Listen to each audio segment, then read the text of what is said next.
Well, let me tell you a story about a pair of brothers, Andy and Dustin. They're like no others. They hit the road, traveling land, testing out food. Ain't that grand? From fast food joints to local dives, they're on a mission, taking crazy drives. They'll sample it all, junk food galore. But the question remains, what's worth fighting for?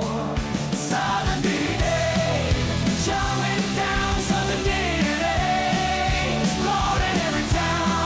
They're on the hunt, searching far and wide for the flavors that'll make you satisfied.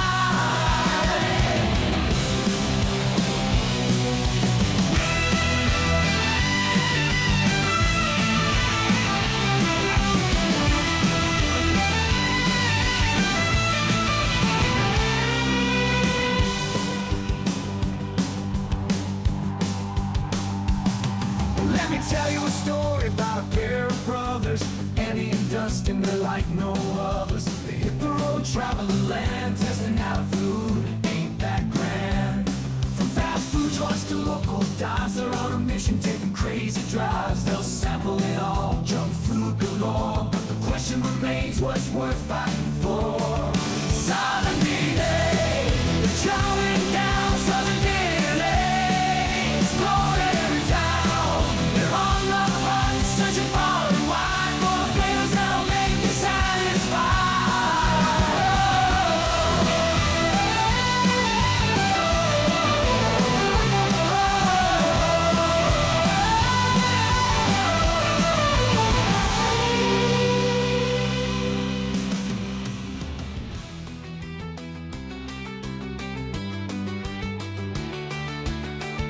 Southern DN'A, chowing down Southern DN'A, exploring every town. They're on the hunt, searching far and wide for the flavors that'll make you satisfied. Southern DN'A, chowing down Southern DN'A, exploring every town. They're on the hunt, searching far and wide for the flavors that'll make you satisfied. For the flavors that'll make you satisfied. Southern DN'A, chowing down Southern DN'A, exploring every town. They're on the hunt, searching far and wide for the flavors that'll make you satisfied.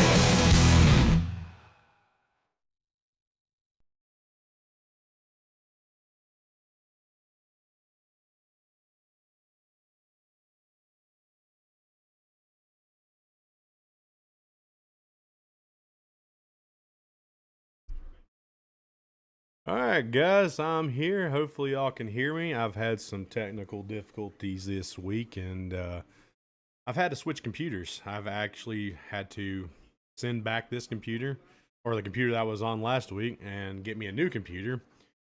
And with that, I have had to reinstall everything that I had on from the previous computer, and so I'm hoping I sound decent. I've had to redo all my settings in OBS. So if you're in this chat, or if you're watching this stream, send a chat out. Let me know that I sound okay. If I'm too loud, too soft, let me know, and I can fix that on the fly. But right now, yeah, I've had to like change everything up, or at least had to redo a lot of things, which was aggravating. Ended up doing this like 3 times because the last computer has some GPU problems. Sweet, Jaden's here. He made it. Sweet. Sounds good. Awesome. Yeah, the GPU in the last computer went bad. End up having to send that one back and get this computer, and it's a little bit different. It's got better graphics card, a lot more better stuff on this one than I did on the last one. My CPU right now is like, it's not even phasing anything right now. It's running clean. And like it's 1%, like 0.1%, I think is what it's showing the CPU usage is why I'm streaming this. So this is really good. The fans are a little loud on this thing. That's the only thing I'm gonna have to tinker with. But I've got a lot of setting it up to do still on this computer. But hopefully everything looks and sounds good. I've got the chat messaging in here. Hopefully they'll start popping up on the screen. And they probably won't because I don't have it See, there you go. Boom. There it works. Okay. I forgot to pop that back up after I hit go live. See, I got to remember this stuff. But yeah, so I got the chat working on the screen. That should be looking good. I should be sounding good. Yeah, so I'm gonna hang out with y'all for an hour. Whoever shows up and wants to ask me questions, and we'll talk about some things. Tomorrow, I do have a video coming up that was requested by a couple people that have been watching my live streams. That have been coming and hanging out with me while we were live streaming, and they requested a place, and I told them that I would go get this place filmed, and I think it's going to be a pretty good video. So it's shot here in my man cave for the very first video, technically shot in the man cave. Why not? Did I shoot it? I shot one before, but this one is shot on the futon, where we plan on doing a lot of our shooting from, especially in the winter time. We're going to be doing it here. I got my computer set up here. I can just pretty much transfer stuff over really quick.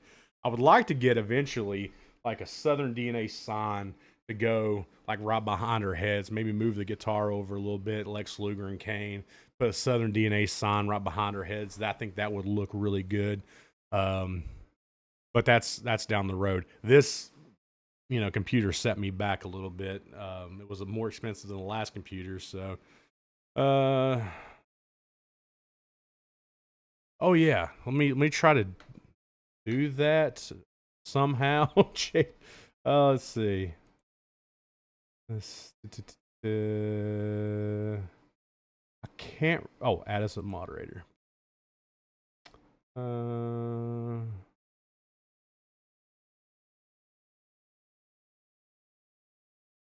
Save. All right, you should be good, Jaden. So you should be able to add stuff and whatnot on there. So you're now a moderator. I think I've added that account, so you're good to go. So when we get people in here watching, it says I have 2 concurrent. Ah, sweet, awesome. So we have 2 people. Whoever else is watching, please don't be afraid to say hi.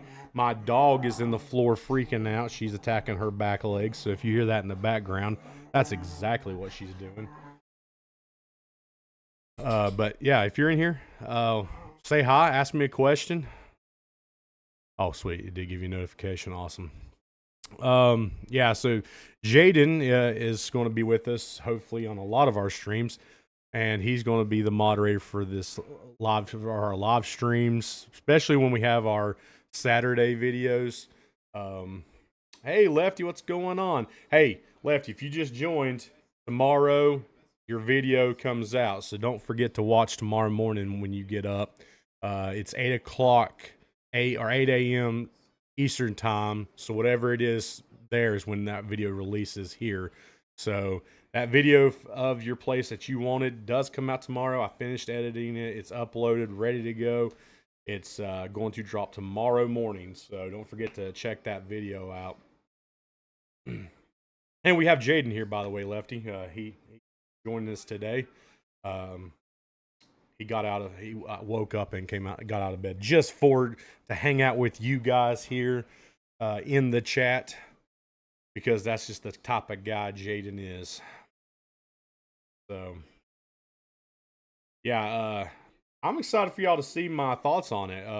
I didn't know what to expect. I will say, just kind of the outskirts of that video, I didn't know what to expect going in. I know the food always looks good on menus and, in pictures and stuff, but I didn't know really what I was getting myself into going up there. And they were moderately kind of busy. They weren't like, they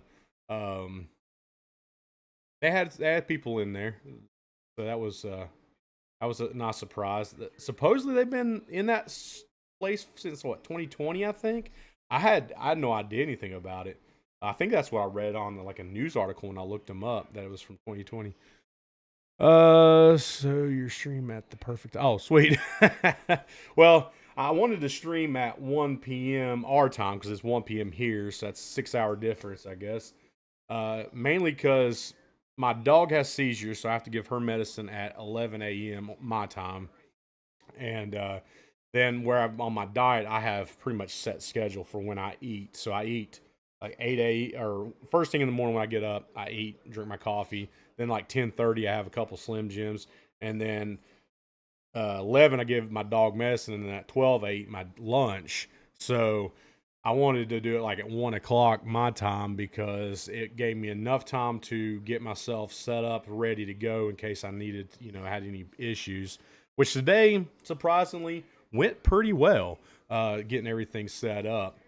And I usually like to stream for a couple hours, or at least an hour, if not two, before my wife gets home. So when she comes home, I can spend some time with her. And it being Fridays when I stream, he has the weekend off, so I get to get start a weekend hanging out. So, but I don't mind hanging out with y'all guys for a couple hours. Since I'm really not doing anything today, anyways, I was hoping that we would have Andy here today, but he just got back from a New York trip, and I'm sure he's wore out from his trip. And he sent me a lot of video, like a lot of pictures and videos that I've got to edit now to make a video of his New York trip. So he is back in this area, and I got to edit his videos. We're coming up pretty close to our live stream. I'm hoping. I don't know how it's going to work out, because the live stream for this month, for both of us together on that Saturday, is it's going to be on the same day as our very first Tennessee ball game. Well, we have plans for some people to come over and hang out. And I've already invited Jaden and Cody, which y'all have not heard from Cody on here because I think he's working usually right about this time, or he's dead to the world of sleep, one or the other. So I've invited them over to come hang out. So if they show up before the game on that Saturday, there may be more than just two of us to live stream together and try out our food. Did he bring any bagels from New York?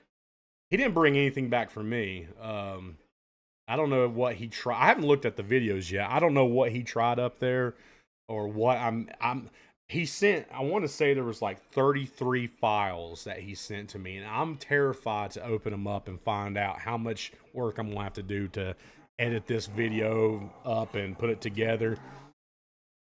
But I don't know what he tried up there. I have no idea. I told him definitely try some New York pizza out because I've had New York pizza from up there.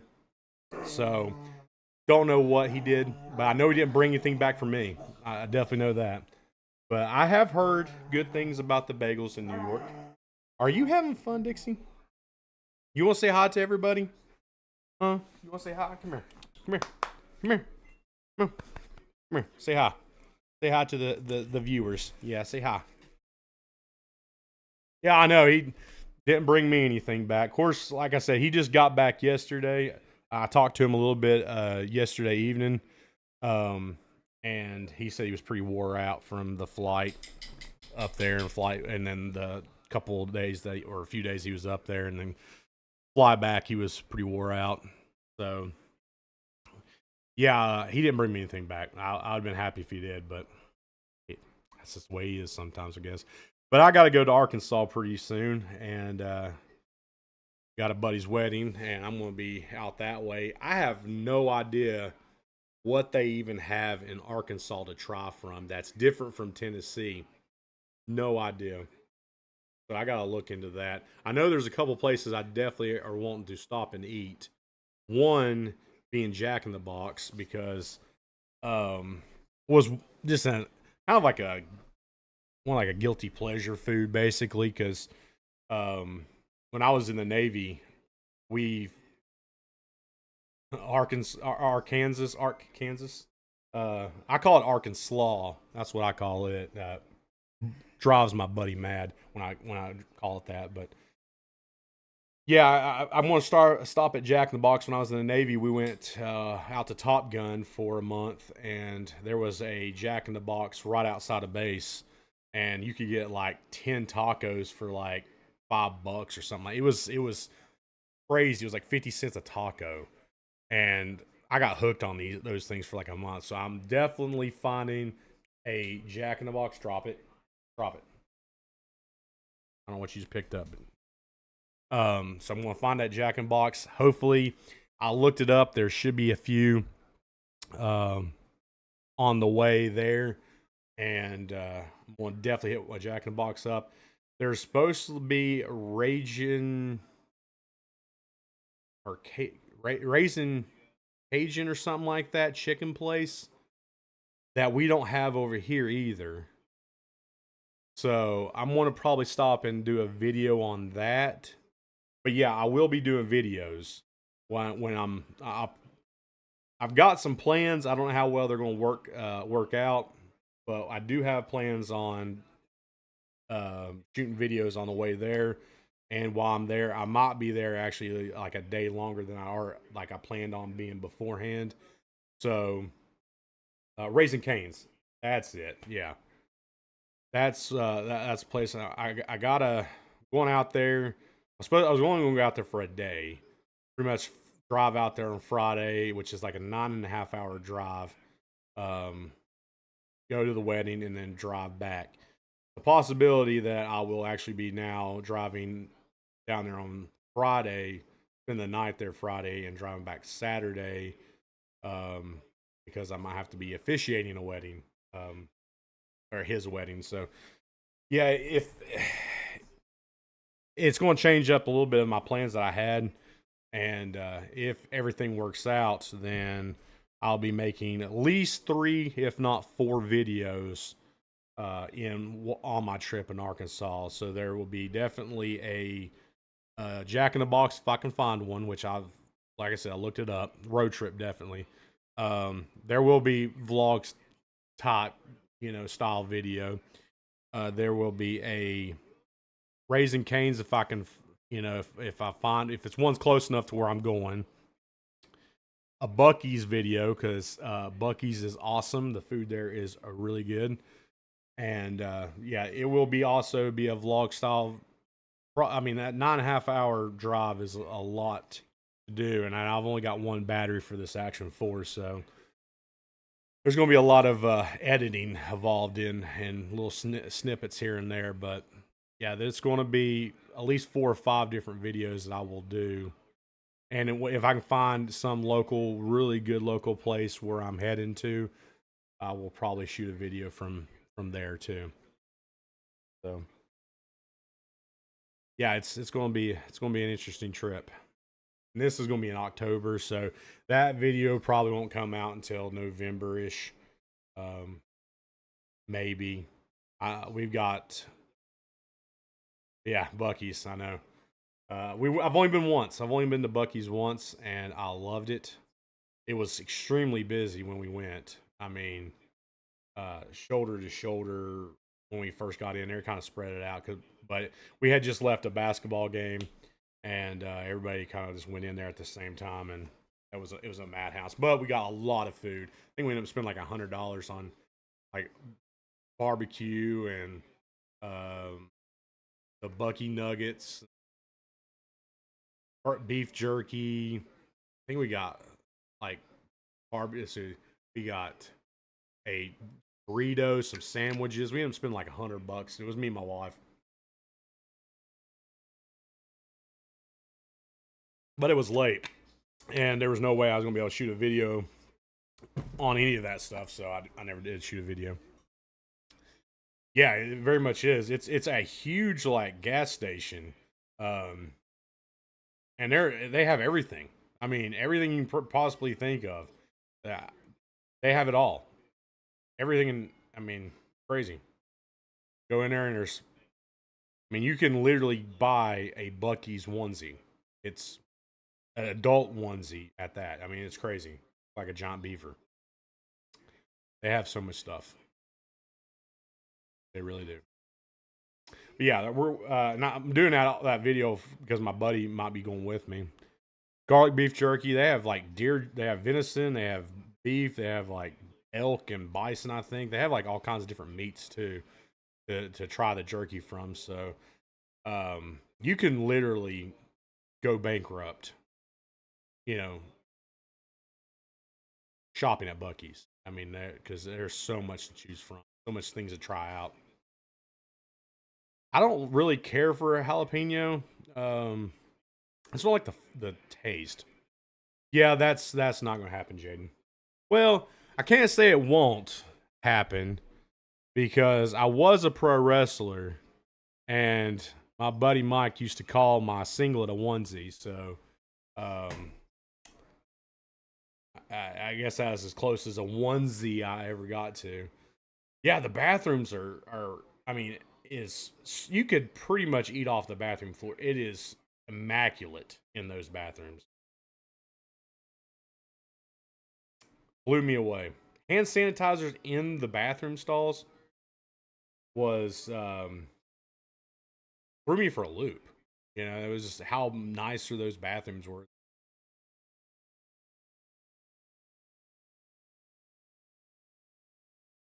But yeah, I know there's at least 3 of y'all watching in here, maybe 4. So depending on if this stats are right or not, but if you are one of the people that have not joined our Discord, make sure you join our Discord.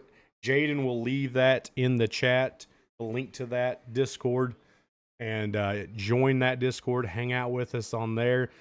As they can attest, I did put a little sneak peek to what the video of this week is going to be in the Discord, so they know, the people that are in the Discord know exactly what that video is going to be.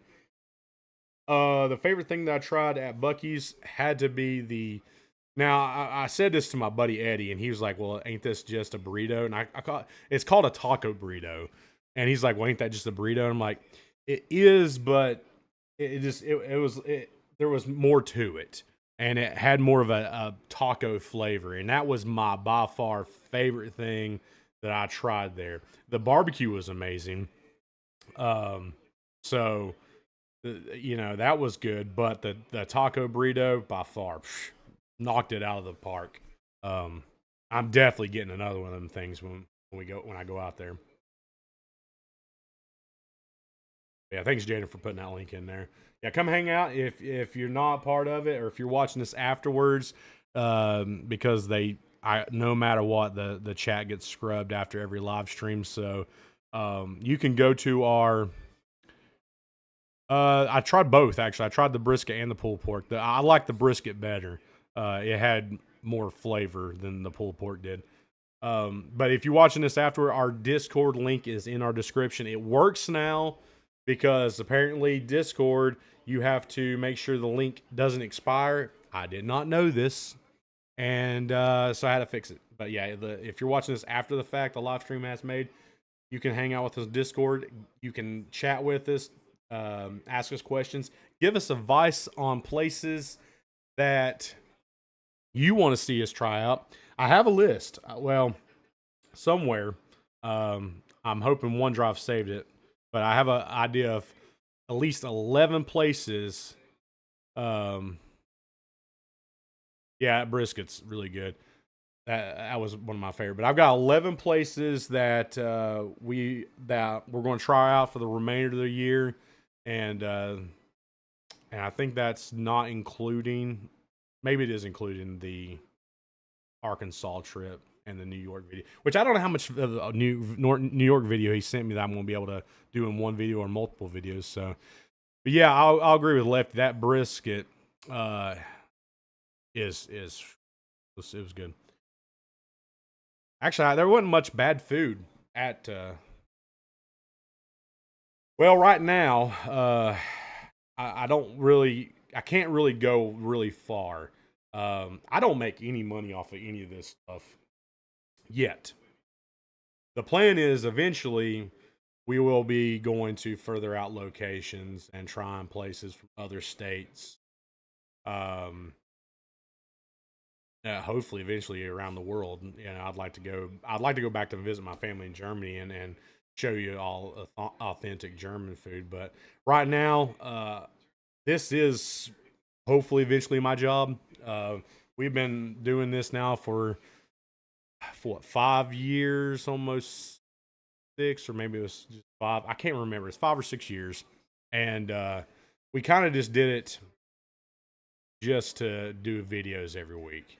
And I had been a youth pastor since 2017, and that was my job up until last year. Well, yeah, this past year, I'm not a youth pastor anymore. I stepped down in March, end of February, early March, I think. And yeah, so this technically is my only job I have. I'm hoping to grow this into the point where I can, you know, I can monetize this and do this because I love making videos. I love being able to chat with y'all guys. I love hanging out. I love making content, giving y'all advice on places to try out and to eat. And that's hopefully something I'll be able to do the long term. And when that happens, when I start making some money off of this, then I can go and try further out in different places. You know, there's so many good places. I'll tell you one thing: when I was in Nevada, the Mexican food, the authentic Mexican food out there, 10 times better than anything that you can get around here. And I wish I could go make videos, about that kind of stuff. And eventually I will. There's a place in, uh, well, funny story about that. So was watching YouTube, and that's all I do anymore, anyways. Watch YouTube videos. Well, a random video popped up and said that you can do anything off of AI, and I was like, well, that's interesting. So I was watching the video, and it was giving me like different AI websites to check out. Well, one of them was called Suno.com. So I went to that website and I played around with it for, I don't know, an hour, and trying different settings out. And I basically got it to write, or basically wrote a little bit of it and had it AI perform the song for me. And it came out to way better than I thought it was ever going to be. So yeah, that's technically AI created song. If you didn't know some people get it right away. They're like, wow, where did you get that AI, to do your music? And it's from Suno.com. Some people have no idea that it's AI created. And when I first heard it, because if you go on my account, which y'all can't see it, but if if I pulled it up or whatever, there's a mile long list of different tries of music that I've got on there. That was the first one. I was just like, man, this is kind of catchy. I like this. And like 2 or 3 listens to it, I was humming that song afterwards, and I was like, I gotta now use this for our intro. So yeah. Well, funny you should say that. Um, yeah, I was just talking about that actually because the wife came in and she was talking about one of these coffee places had got their pumpkin spice uh coffee out, and I was like, I can't. I'm sorry. I'm done. It's August. I can't do this anymore. We don't need pumpkin spice in August. And I mean, I went on a rant for like 30 minutes to her, and she started laughing, and she's like, "Didn't you do something about this like last year?" And I'm like, "Yeah, I guess I kind of did. I think Jaden was on that live stream, if I'm not mistaken." Um, awesome. I'm glad y'all liked that or the intro. But yeah, Jaden, I think, was in that live stream because I started off the rant with the pumpkin spice, and I ended up going to, I think, the casino to show you outside the casino at that. Yeah, it's already out. It's there. They got the pumpkin spice already out. It's in the stores. The wife had set up. She was like already decorating for fall, basically, because she's ready for fall. I mean, football season's right around the corner, and to her that means fall is here. Even though the leaves are still green and it's still hot as all get out there, she's ready for fall. So she was like, "What scents should I use for the house? And I'm like, I don't know. Like, should I get the pumpkin spice because it's out? I'm like, no, do not. It's not time for. Every year we do this. Every single year. Yeah, I went to the parking lot in the casino. But yeah, every year we do this. August rolls around, they throw out the pumpkin spice like it's September or something, or even like if it's October, that's when it should come out, and they just bring it out. And then we did this one year. My wife understood that I love pumpkin flavor.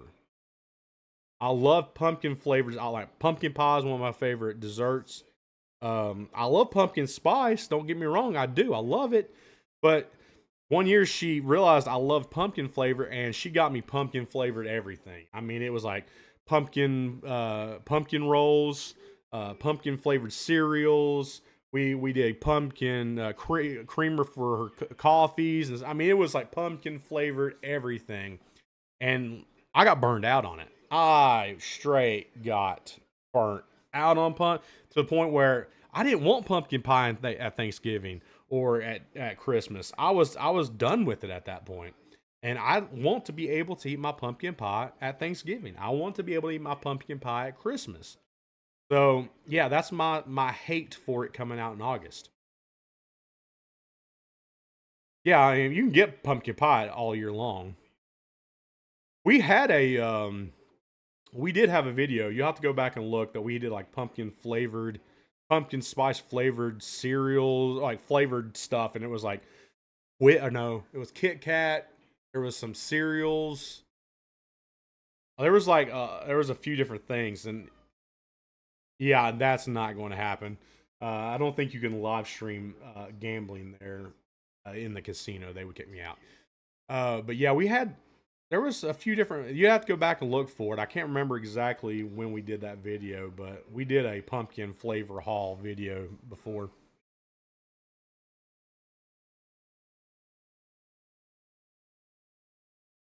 See, now you got me all out of whack about this pumpkin spice.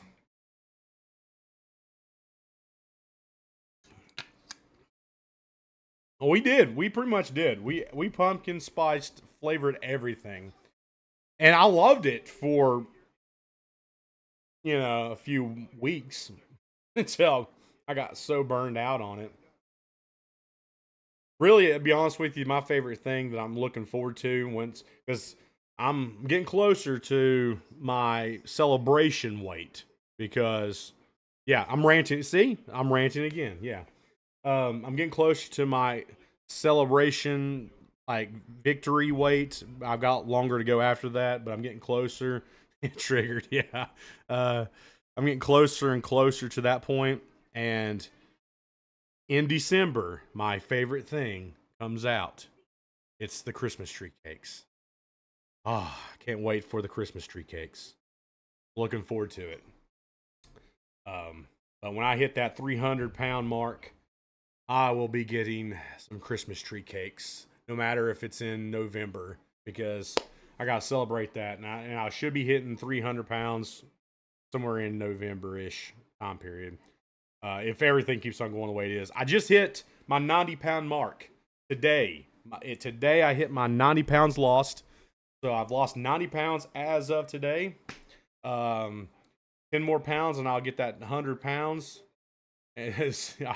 Definitely, I mean, Christmas tree cakes I like the chocolate ones and the vanilla. I love both of them. They're amazing. Even the ice cream was good. I love the Christmas tree cake ice cream. But yeah, there's food I'm going to be eating that I'm looking forward to. That I ate a lot when I was very, very heavy, and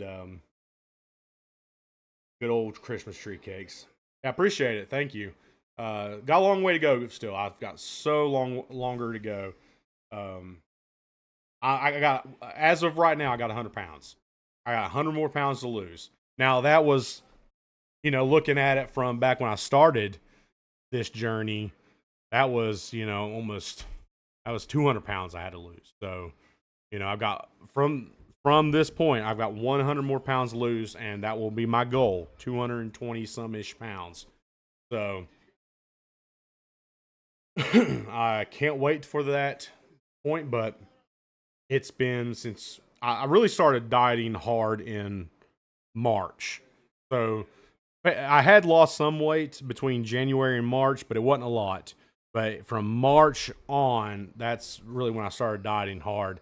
And um, yeah, I had seen, and I want to say it's like in Chattanooga or something. I think it's in Chattanooga. That's Little Debbie Bark. I think I could be wrong, but I heard about that place. I would probably try to bite the statues of the Little Debbie cakes. But yeah, so I'm really, really, really going to see what happens next year on my weight loss. I want to see how fast I can get down to that too. I don't want to get too fast because I'm already noticing some loose skin um, from this weight loss, and I definitely don't want to get to the point where that's all it is. And I got to find out if that's the case, if the VA will even cover surgery for that. It's very wild. There is a Little Debbie cake park that people built because people love Little Debbie cakes. And don't get me wrong, I love like Swiss rolls, um, Nutty Buddy bars, Christmas tree cakes, oatmeal cream pies. Man, I can go to town on some of that stuff. But I mean I can't now. I haven't ate sweet food since February. I think I haven't had a sweet since February. So I'm definitely looking forward to Christmas tree cakes. I'll probably gain like 10 pounds back after my victory meal, but you know what? It'll be worth it, and I can lose all that weight um, next year. Hopefully, when I go swimming next year, I won't look like a beached whale. That's my goal. So, but yeah,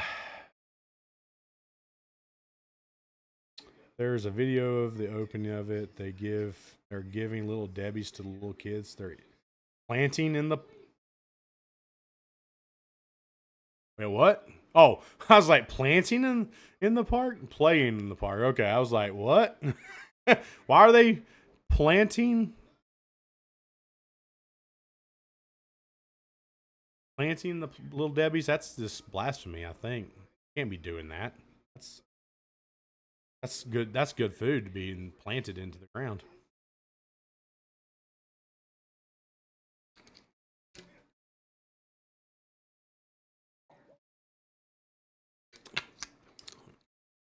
Oh, yeah.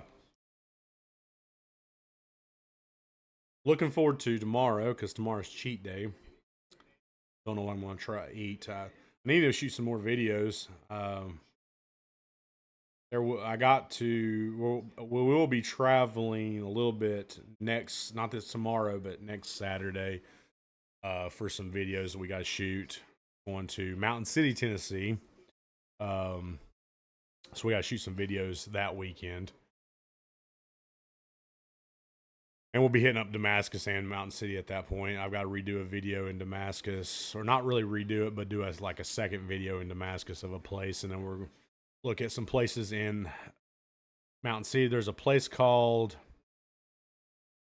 Teammates, I think. It's called Teammates in Mountain City that we're looking at. So that might be coming down the pike too. So kind of looking at that place. I did a big search there the other day of small places that are not like widely known, I guess, or kind of off the beaten path. And we're going to try some of those places out coming up. So, but tomorrow's video, I think y'all will enjoy that one. They're definitely that place surprised me more than I thought it was going to. Let's put it that way. I don't want to give it away. Y'all just gotta watch it, okay? So y'all just gotta watch the video. But I don't want to give it away.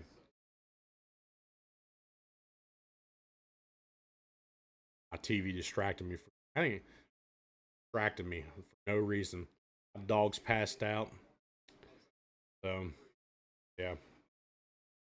But we got some more videos on the way. I was hoping Andy would show up today so you can at least talk to him a little bit too. But he's probably taking his 15th nap of the day, or he's at the church. There's a possibility that he's doing that too. It's hard telling. I know you said he had some kind of like meeting or something he had to do today. Hard telling what's going on. So, but yeah, y'all have any questions? Please feel free to see. Yeah, I hope you like it. I really do. I hope y'all enjoy the video. It was 15 minutes from the house. Yeah, he didn't even show up in the chat. Let me see if he's even like alive. When the last time he was on Facebook? He was the last on Facebook 12 minutes ago. So at least he could have came into the chat and talked or said hi or something. Of course, it would have shown up, but probably has Southern DNA, so it probably wouldn't have. You probably wouldn't even know it was him. He could still been here. We'll have to beat him. But he's probably at church or some kind of meeting. I know he said he had a meeting today. It's hard telling what he's got going on. And I'm sure he's wore out from his trip.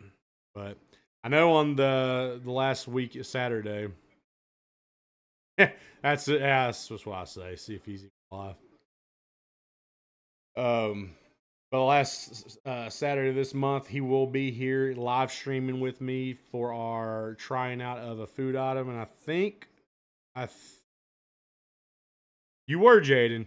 You were here, and I do appreciate that. Yeah, you left me hanging last week. Here all by myself, having to come up with topics to talk about. I'm just bugging. But yeah, we got. I think we're going to try it. I don't know if I want to give it away. I don't know if I want to give away what we're going to be trying out on the last Saturday this month. But there might be more than two of us. Maybe. Depends on if Jaden shows up. And Cody. Oh, easy dinner to cook at home? All it has to be like, if I was going to be 3 hours, dude, you gotta fix your sleep schedule again. My favorite easy dinner to cook at home, if I was just going to...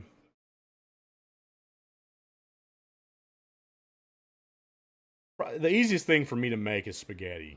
I mean, it's super simple. And there's like 50 million different ways to cook it. But the way I cook my spaghetti, it's just super easy for me. Now, if I want to do it the long way, I can do it the long way. But the easiest way for me to do it is I'll get a pound of sausage, a pound of ground beef, sear it up. Add some onions in there, get them incorporated a little bit. Then once it's nice and cooked, I'll add about 2 cans of tomato sauce and a can of tomato paste.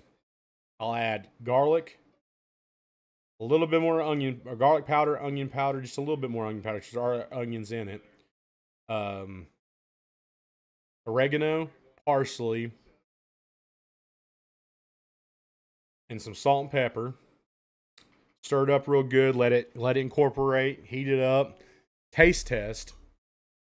If it's to my liking, then I'll put that on simmer, and then I'll start cooking my noodles.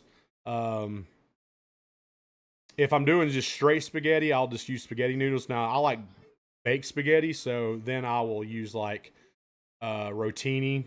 So I'll put rotini into the pasta water, let it boil, cook my noodles, drain my noodles. Then I'll get a casserole dish, preheat my oven to 375. Put my everything in there, mixed up real nice.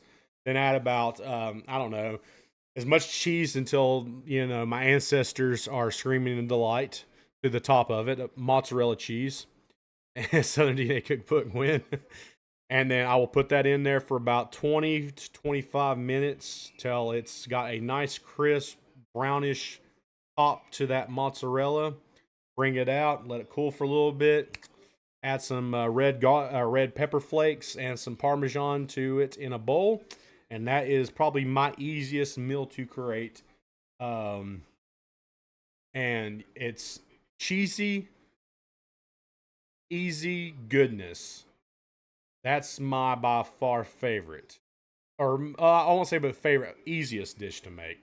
Now I've got tons of other recipes that I do, and I've got one recipe that I will never share with anybody because uh it's a family passed down kind of thing, and it's one of those things that you have to probably be here for because no matter how many people I've taught how to make this food, and it's only been a few, it's never the same. Now my wife, I will say, over the years has made it better and better to the point where now I love even her version of that food, and it's gotten to way better than when she first started out. She's makes it now. If she makes it for me, it's amazing. But that is one recipe that I just don't share out. Maybe if I can copyright that recipe or something, then I would, because no one else ever makes that food. But yeah, if I want something easy, spaghetti, like baked spaghetti, it's super easy to do. I love the flavor. Then you also gotta add some like stuffed garlic sticks with that too. So you put them stuffed garlic sticks in the oven, let them bake. It's called noodle casserole. That's all I will divulge of that. Um, it's got some noodles and some meats and cheese, and that's as far as I'll go with that. Like I said, if I could somehow copyright that recipe or something, I would then divulge it. But that's one thing that is as a close to my heart meal. Um, I've only made it for a certain amount of people that's around me. But yeah, another good dish to go to. I mean, if I'm being lazy, then I could put like a hamburger helper on or something, and do like a stroganoff or something. That's not bad. I like making burgers and steaks. Steaks are like a filet mignon. I mean, you can't go wrong with a nice juicy filet. Um, Hamburgers and hot dogs are super easy to make. I mean, Andy had, if you go back and watch the Ramp Festival video, and I know people only watch so long of our videos. That long video is kind of longer side, but at the end of that video, Andy walks through him cooking with ramps and how he made a burger with those ramps. So definitely worth checking out that little cook video that he did. I plan on eventually doing some videos on different like foods that I make and stuff. I'm just trying to get my weight down a little bit. Yeah, I mean super simple. I mean, I like the. Oh, I'll tell you another good thing that I do like is cheesy mac. Cheesy mac, and I'll make that not from the hamburger helper or I don't or the Chef Boyardee. I'll make that at home, and it's pretty much super simple to make. Um, Taco seasoning is a must. You brown your meat, ground meat, put some taco seasoning in it. Add just a hint of water, just enough to little bit lightly, coat the meat and a little bit on the bottom. Let that water boil out. Then you start getting your jumbo size macaroni's key for this. Jumbo size macaroni. Boil that, make your noodles, and then incorporate the meat and the cheese, and then you add your cheddar cheese. Now I like a sharp cheddar, but if you don't like sharp cheddar, mild's just fine. Make sure that's nice and incorporated. Yeah, I've had Cincinnati chili. I don't really care for that style of. It's kind of weird that the chili itself is kind of strange, but I incorporate that really well, and that is chili mac. By far, that is a really simple meal. Takes no time to make, and I think I could probably make that in a good 20 minutes, maybe 20, maybe 20 minutes. It may not even take that long. Super simple. I almost forgot about that. See, I've not been eating that kind of food now for months, so I kind of forgot about some of those foods that we try out. Now I even make like homemade schnitzel. Love schnitzel, by the way. That's one of my favorites. It might not be bad.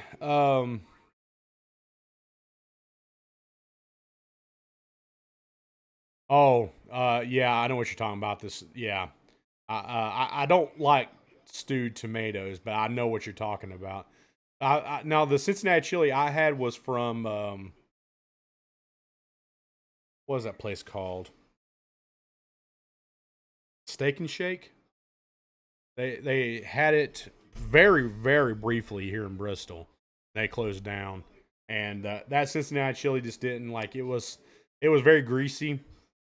I just didn't really care for it. Now I will say, if that chili was Hormel chili, I probably would. My tongue would have beat my brains out trying to get to it because that chili is amazing.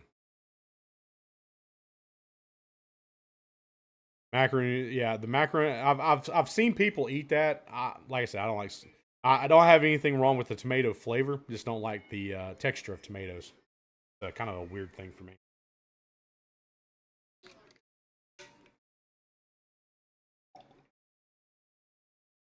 But I haven't made food in quite some time.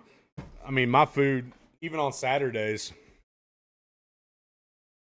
Skyline chili and since Skyline chili. That's that's a different type of chili. It really is. Now, Skyline chili, I think is closely, and I could be off, but it's closely to what West Virginians call hamburger sauce, if I'm not mistaken, because hamburger sauce and hamburger chill, or I'm not hamburger sauce, hot dogs, hot dog sauce. Hot dog sauce and hot dog chili are two different things. So Skyline chili is to me closer to hot dog sauce than it is to like hot dog chili. So yeah. And when I'm thinking about chili, I'm thinking like Hormel. Eh, is it is it Cody that doesn't like hot dogs? I know Andy doesn't care for hot dogs, but ain't Cody one of those people that doesn't? I know he's like weird about some foods. We was talking about that the other night. I mean, I'll eat it. I mean, it's not like I hate it or anything. Um, it's just I'm partial to certain chilies.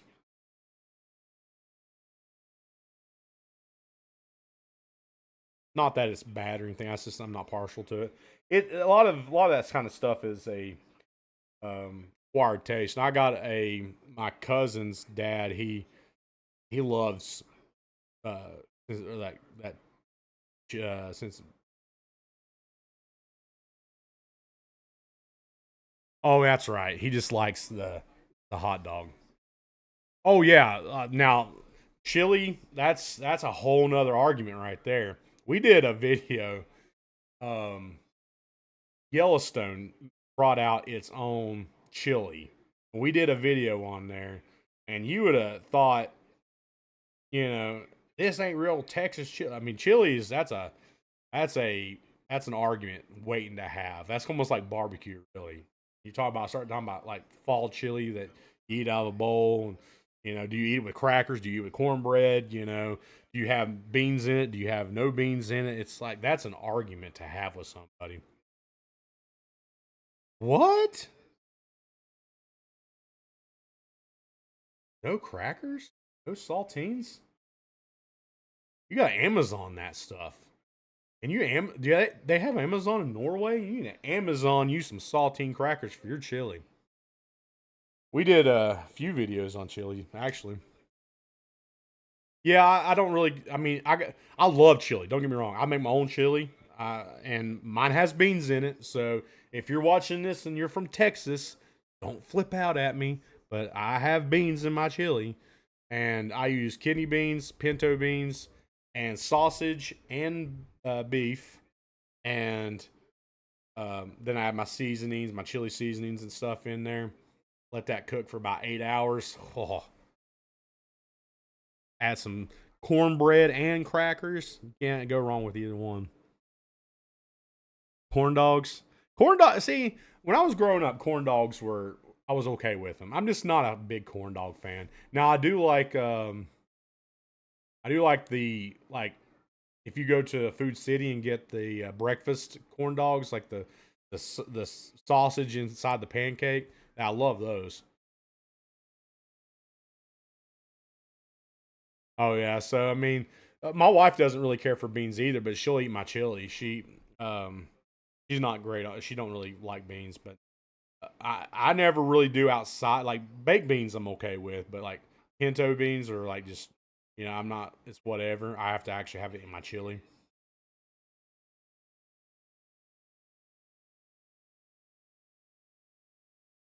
Oh, hey Jaden, buddy, you need to get you a box from the store. Also, Jaden is a boy.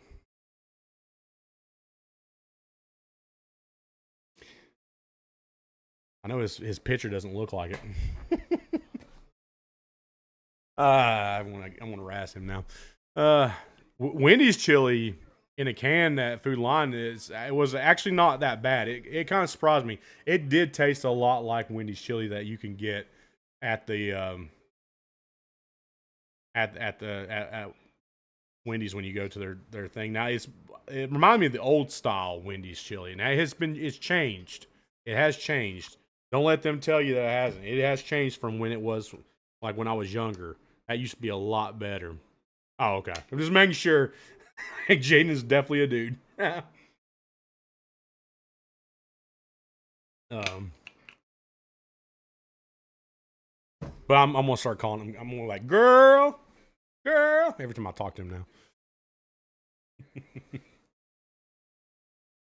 I'm just gonna bug Jaden for that. He doesn't care. This is the way Jaden is. But yeah, Wendy's chili has definitely changed from when I was a kid. I don't care what they say. So it's like a lot of things that I loved as a kid. Now, do you remember pizza at McDonald's? At one time, McDonald's had pizza and it was good, but you had to wait for like 20 minutes to get that pizza. It was like a personal pizza that you could get at McDonald's. It was like the McPizza or something like that. That apparently there is one location in the US that still does the pizza. And it's like in Ohio or something. Would love to go there and try it out because I want to know if it's as good as it was when I was a kid. And I used to get this because I lived a little like at one time. Oh, they have them in Florida right now too. I'm about to fly to Florida. My buddy lives in Florida, so that would give me a reason to go down to Florida. But when I was a kid, we did live in Mountain City for a little bit, and the McDonald's at the Mountain City did have pizza. So yeah, you had to wait a little long to get that. That's why they kind of phased them out. Um, it took so long to get the food. I mean, the parents were pretty much done eating whatever food they ordered. So it was. I mean, it wasn't like fantastic pizza. Don't get me wrong. It wasn't like mind blowing pizza. But as a kid, I remember it being pretty decent. I want to go back and see what it tastes like now to see if it brings back any of that nostalgia.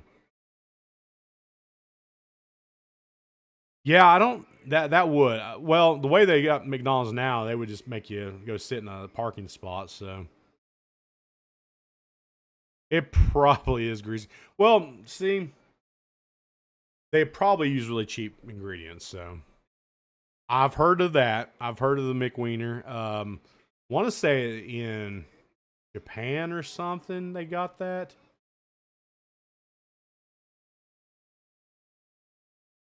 I think it's Japan or China or some one of them. One of those places has the McWiener, but the uh, McPizza was a thing for a time, and I can't. I really want to try it, but yeah, I say it is greasy. Um, I don't remember it being greasy back then, but like I said, that was when I was really young when they had that. I've tried a lot of fast food places, and if you ever get out to It is a brick oven pizza.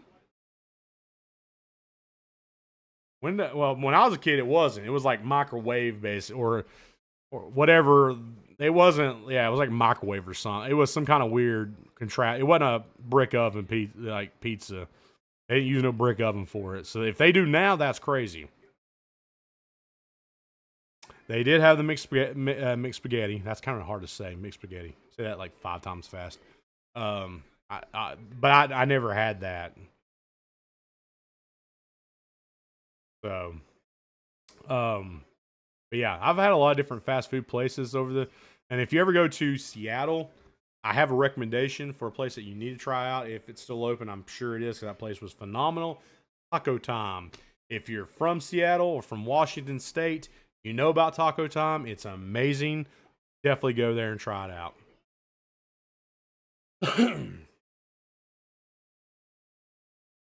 Yeah, well, that's the way in Florida anyways. Like a lot of places in Florida was completely just crazy.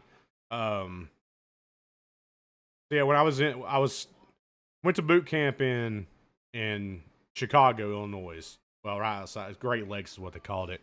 So we tried out a couple different places. I was a huge connoisseur of Hooters. I love Hooters food. I know a lot of people hate on Hooters because they're like their wings are not that. I love the flavors of the wings that they got, the sauces of Hooters wings. So I have tried Hooters from like a bunch of different places, and I say so. Um, so the Chicago one, the Hooters Chicago wings were not great. They were not good. I was completely shocked at the way they had did their wings, and even the sauce was just not as good. The two different Hooters I went to at in Pensacola, Florida, they were great, fantastic, but it was another level. There's a Hooters on the beach. Pretty much, like you can walk out on the beach from the restaurant. And then in Virginia Beach, there was some bad ones and there were some good ones. The one in Johnson City I haven't eaten in a long time, but it was decent when last time I had.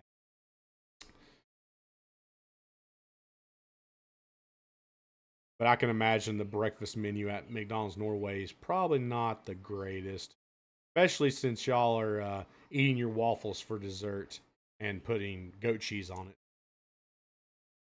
I remembered. I remember.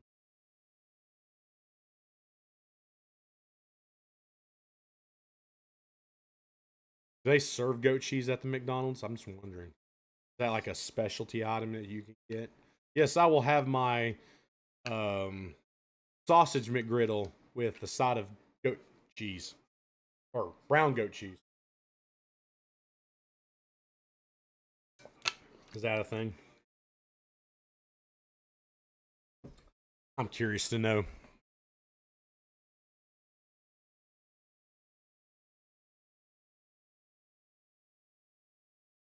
Well, I've never had goat cheese on a pizza.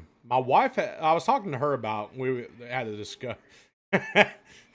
We had a discussion about the whole goat cheese topic, and she said she has had goat cheese, and she said it was a wild flavor to her. Can't remember how she described it, but she see, like at Food City, if you're running the bakery deli, they send you to like corporate once every so often, like once a year or something like that. And they have like these cheese people come in, and you get to sample all the different types of cheeses. And she's had it. Now, if you can find this, and they had it for a little bit, garlic cheese, like garlic butter. I mean, oh man, I love garlic anyways. I could eat garlic on anything pretty much. But garlic cheese, amazing. Put that on a pizza as your cheese. Oh,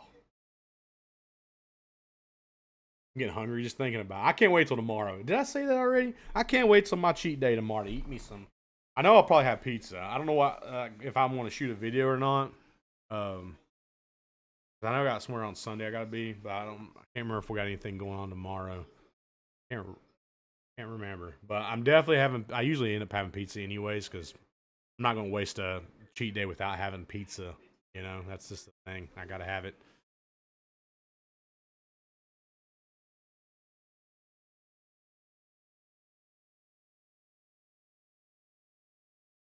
Garlic style crust on a pizza is great too. See, that's my thing with crust. Even if I make homemade crust, you have to season your crust. You cannot have it plain. I don't want like a bland crust pizza. It's got to have some sort of flavor to it. I mean, even with your thin crust pizzas, they have flavor if you do it right. Yeah, pals. Oh yeah. Every Saturday morning, first thing I do, I get up, I put my clothes on, I go and get me some cheddar rounds from Pals. Every Saturday morning. Tomorrow morning will be like every other Saturday morning. I will be going to get my cheddar rounds. Add frost salt onto those cheddar rounds. Come home, eat them suckers, and then use around lunch. I will decide whether what I'm going to either if I'm going to shoot a video, call Andy up and see if he's going to shoot a video with me or not. Or if not, then we do something. But it's not really about what the best takeout pizza for me right now. For me, it's just what the cheapest one is because everything. Now, if I my go-to is Little Caesars because it's cheap. I mean, I've accustomed myself to the flavors of Little Caesars. It's not bad pizza, but it's the cheapest pizza for takeout. Um, Now, if I want something that is better, then I will go with Pizza Plus. I've always had a love of Pizza Plus's pizza. We I've ate a Pizza Plus since I was a kid. And it's by far my favorite pizza. And I can even get a taco pizza there. I just don't add the tomatoes to it, but I get the taco pizza. That's amazing. So there for a while, every like Tuesday at lunch, I would go eat at the buffet at Pizza Plus because it's by far one of my favorite pizzas. If you go back and watch our second video, I think we did was on pizza. Like we blindfolded pizzas, and Pizza Plus was our second favorite pizzas blindfolded. Let me catch up on the chat here. Let's see. I used to really like Papa John's, but I feel like they've changed, not for the better. Papa John's not bad. It's okay. It's I will say it's better than some. Yeah, a lot of people hate on Little Caesars. Little Caesars is not bad pizza. It's really not. It's a solid pizza, and it's cheaper than everywhere else. Now, if you there's a story that someone did on Little Caesars, and it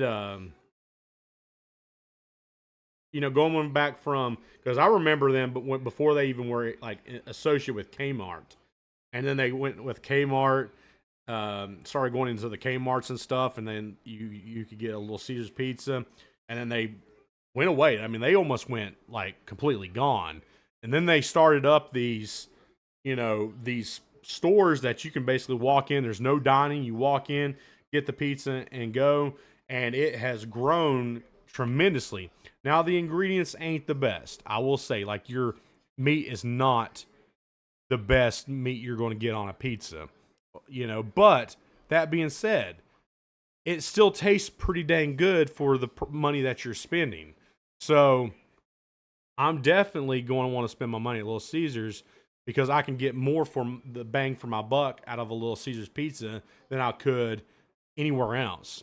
But yes, I've had mellow mushroom. I didn't eat mellow mushroom before they even had mellow mushroom here. I was eating mellow mushroom down in Boone, North Carolina, and I actually one of my favorite things there is the pretzels. The pretzels with the dipping sauce, the red dipping sauce is amazing. I love it. It is very very expensive though. It's never been cheap. It's probably on one of the higher tiers of expensive pizzas out there, but it's good quality pizza. It's not my favorite by far, but it's a good quality pizza.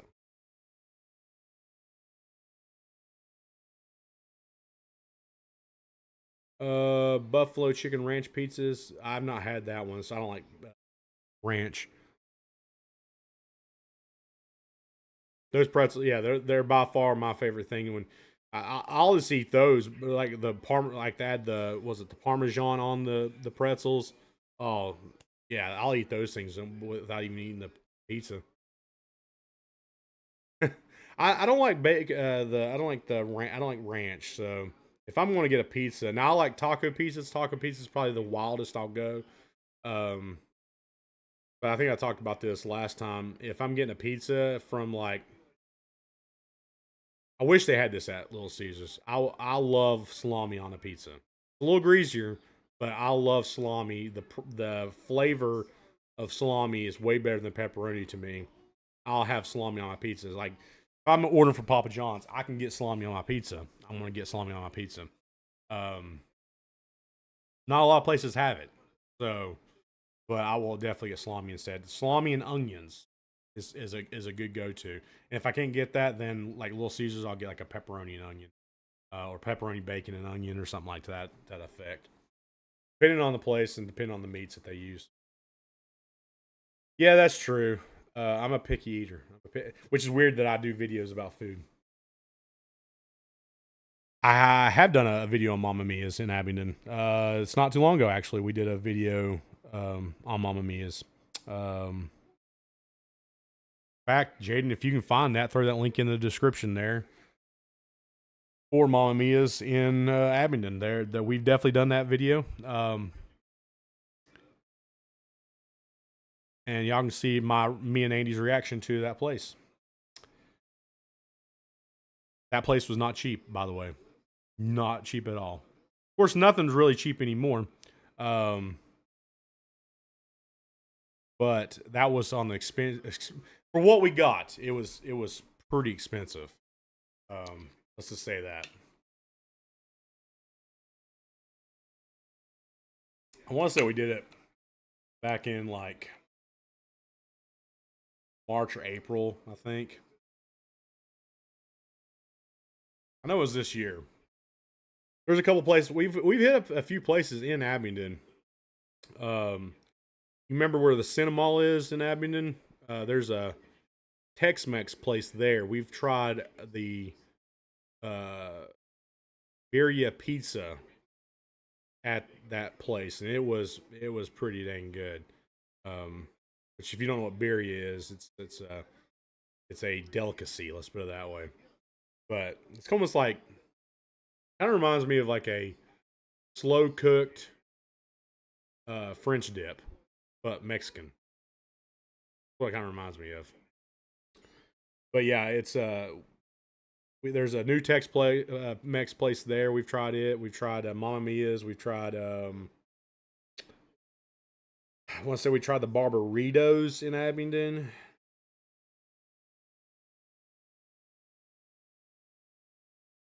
Moondog, I think we tried Moondog in Abingdon. Thank you, Jaden. I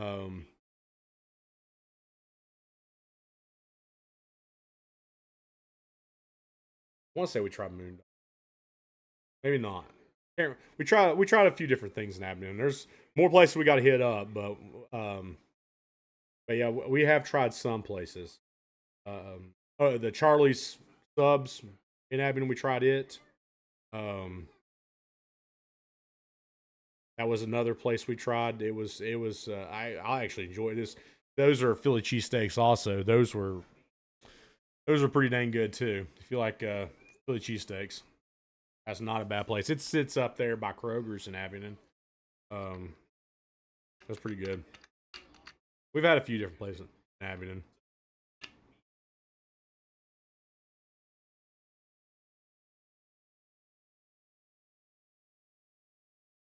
Brisket and bourbon. I'll have to look that one up. I'll look that up there and let me put that in my search engine here so I don't forget about it. There is a new place in Bristol that we're looking at trying out too. It's called the Blood Eagle Tavern. It's where McAdoo's used to be, and McAdoo's closed. And Angry Italian took it over. Angry Italian closed, and now it's called the Bloody Eagle Tavern. The food looks crazy. So, yeah.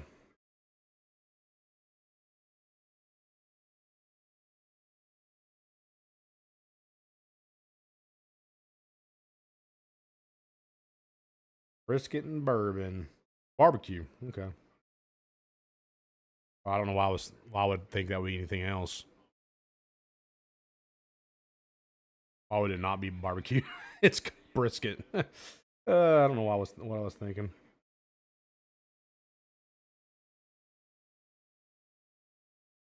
Indulge in our signature barbecue, eh? That's a Oh, you can reserve it. You can reserve. I guess if you go to the website, you can reserve a table. They not. That's interesting. Well, at least they've got something that crazy.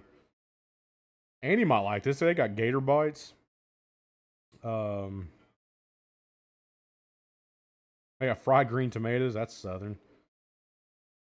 Brisket burn-ins. That's yeah. I'm talking my kind of food right there. All that looks the same. That's what their main courses are here. Baby back ribs, ribs and chicken bone in, pulled pork, pulled chicken, chicken bone in, brisket chopped or sliced. That's nice that you get to choose. Pulled pork, pulled chicken. Oh, it's all the same. I don't know why they listed it twice. That's weird. You can get pulled pork sandwiches, sliced brisket sandwich, smoked turkey sandwich. Now I like a smoked turkey. Uh, yeah, you're not gonna. Gator bites are kind of weird. There's another place. No, it's not Gator. What am I thinking? What is the name of that place? We tried it. There's a place up there at the Pinnacle, and I'm trying what's called. We tried it out in one of our videos. Walk-ons, walk-ons. If you ever had Louisiana top food, the boudin balls are good, amazing actually. So, definitely going to we'll try that. We'll see if we can get into this place, or at least pull some food from there or something. Try it. Food looks like, I mean, it's barbecue, so. But yeah, try walk-ons when you get here. Also in Bristol, if you never had Louisiana top food, gumbo, kind of that kind of stuff. It's there.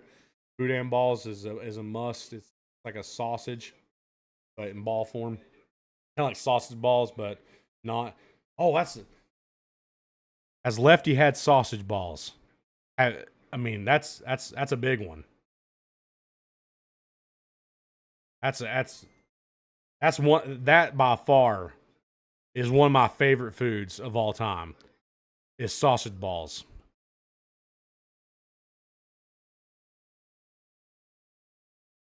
Y'all even have Bisquick in Norway to make sausage balls because that is a must. Oh, thank you. Oh, yeah, yeah. Or Jay, that's Jaden. Oh, he's got to have sausage balls. That's life changer. That's oh man, that's a whole nother level. If you can't find Bisquick, so get some kind of like instant Bix mix or a biscuit mix.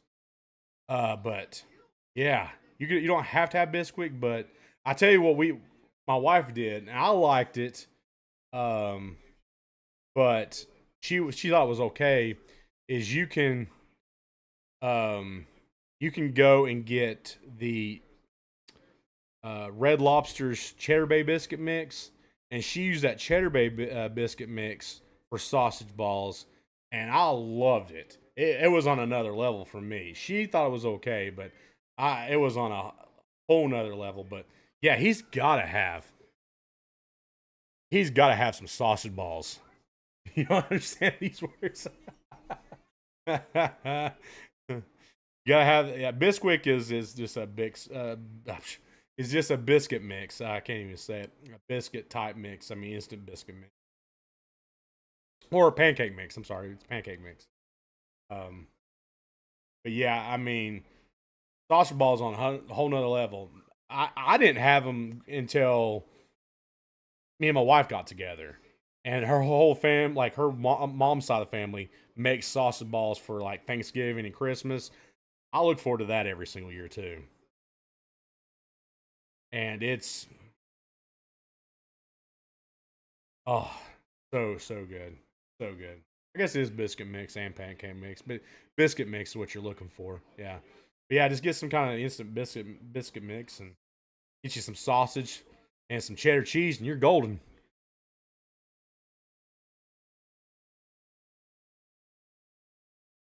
That is, yeah. I could eat probably a billion of them things, at least 100, easily. Like my wife's mom's side of the family, when they like her niece, I look forward to her niece making sausage balls because I'm chowing down on them suckers. It's technically my niece too, by marriage. But yeah, when she makes and Brittany makes some sausage balls, I am eating a ton of them, and then my wife makes them at home. Like I eat so good. I almost forgot about. I don't know how I almost forgot about that sausage balls. I mean, you can go to the grocery store. Tennessee Pride has a. If you, I think at Food City, you can go to the grocery store and get Tennessee Pride sausage balls, like they're pre-made, and you can heat them up in the oven. Um, is a quick way of doing it over here, but if homemade, the bigger the sausage ball, the better. Speaking of, there's my wife texting.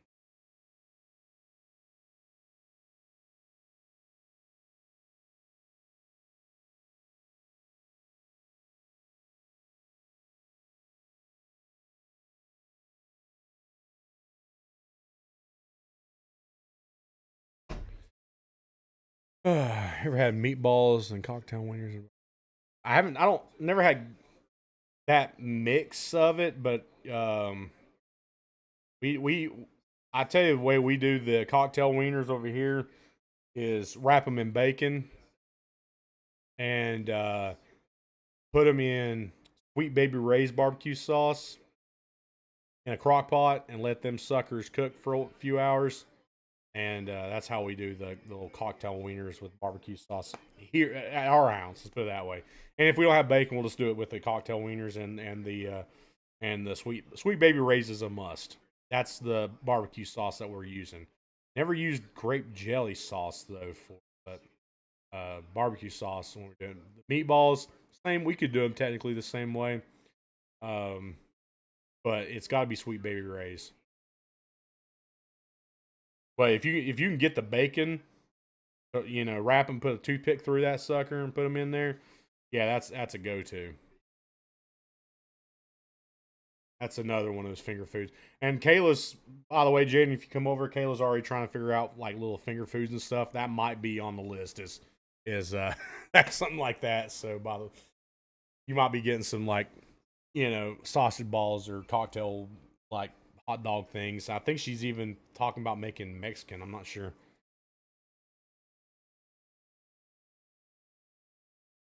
Well, I mean, bacon around hot dogs in general sound like a heart stopping, amazingly good time. I approve that message. I approve that food item. Let's put it that way. There's nothing wrong with bacon on or pork on pork. Nothing wrong with that. Or pork on beef hot dog, one or the other. I prefer beef hot dogs over pork hot dogs.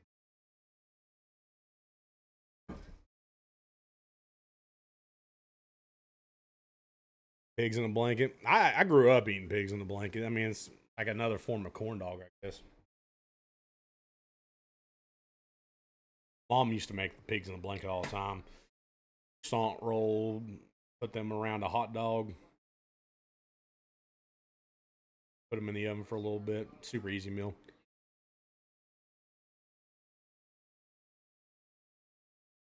Gas station food in the hospitals. It depends on the gas station. Now, if it was Bucky's food in the hospitals, I'd be going to the hospital all the time. I'd be okay with that. But if it's like, I'm trying to think of like a marathon's food at a hospital, that's kind of weird. Or it's not. I won't say weird, but it's not that good. Because I mean, hospital food in general is not that good. So, but if it was like Bucky's like level of food, psh, that would be amazing. Yeah, we do that here. I never thought of the. I never thought about the level of what's the word I'm looking for. The level of ironic, how ironic it is that at a pharmacy we sell cigarettes. I never thought about that.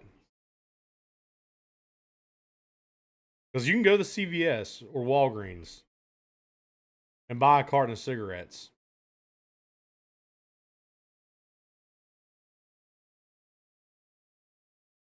Yeah, you know, looking on the outside in, I get it. Never, and I guess because it's always been there, I never thought about it. But yeah, I get it. I get it. That is kind of strange. Go to a place where you get your, healthier stuff or stuff to get healthy, and you're buying stuff that are contradicting the things that you're trying to get healthy. That's a good point. Yeah. I mean, well, it is what it is. But yeah, that's all. I've never thought of that way. But yeah, I get it. I get it. I never really. I mean, I'm sure there's a lot of weird things that we do as Americans, and that don't make sense to a lot of foreigners, anyways. So there was weird things in Germany. I was like odd to me, but the way they do things. Personally, I don't mind going to like a bakery or a butcher to get my stuff. I just like the convenience of all of my stuff in one location. I just rather go there. But I mean, I don't mind, didn't mind it. I just thought it was weird that you could literally put a baker and a butcher in your grocery store, which is what we kind of do here, and you get everything that you want right there. I mean, but in Germany, you had to go to your baker to get your breads and your butcher to get your meats, and then you went to the grocery store to get your processed foods. That was odd to me. Thought you could just do what we do here, put your baker and butcher in the store with everything else. But I get it. I get it.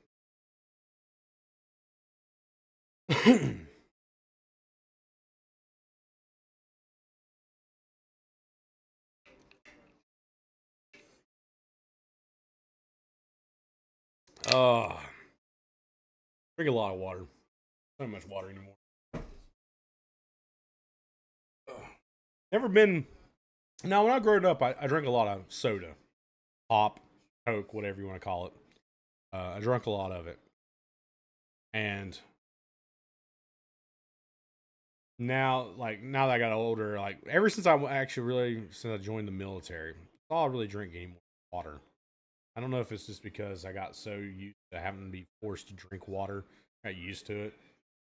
Because they do in boot camp, they force you to drink water to make sure you're hydrated. But that's mostly just all I drink. Water, water, and water. More water, the better. Flushes you out. I go through like two or three of these a day. A lot of water. Probably why my sodium levels are so low is because I flush my body out so many times.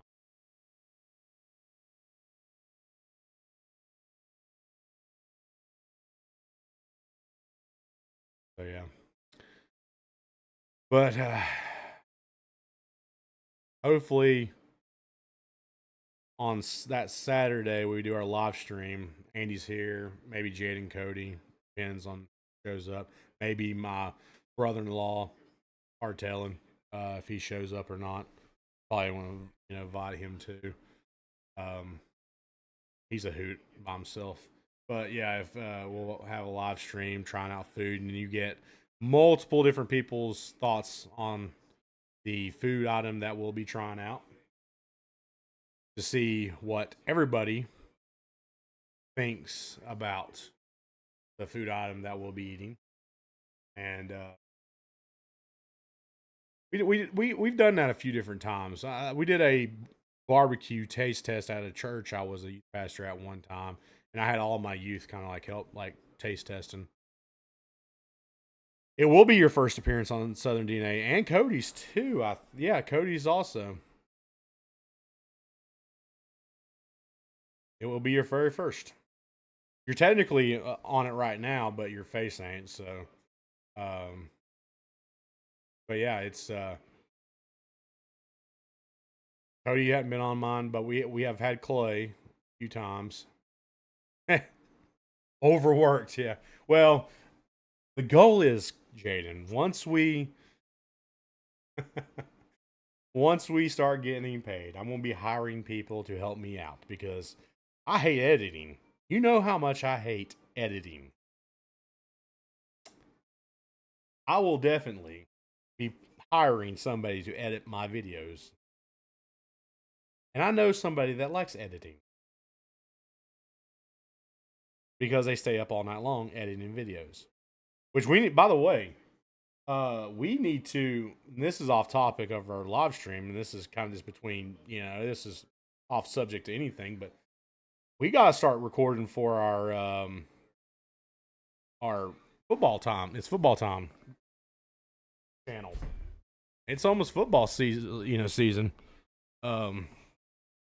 so we need to get with Cody and get that scheduled because there's already YouTubers already starting to do content. I think I've seen Matt Mitchell. He's got a video out now, preseason stuff. So we need to get on that.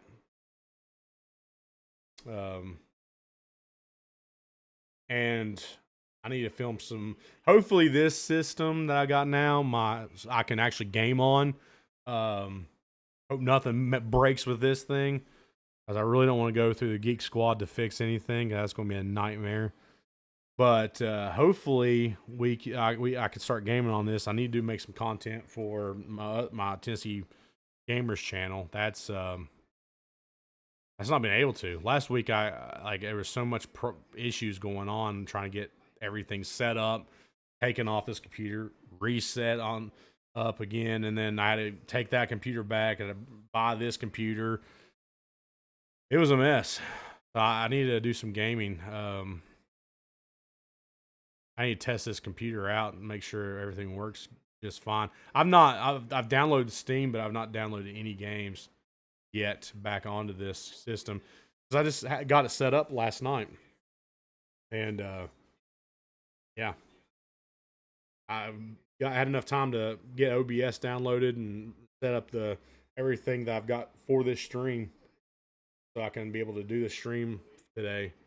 But it was a nightmare trying to get everything and find a computer that I liked to be able to that I could have.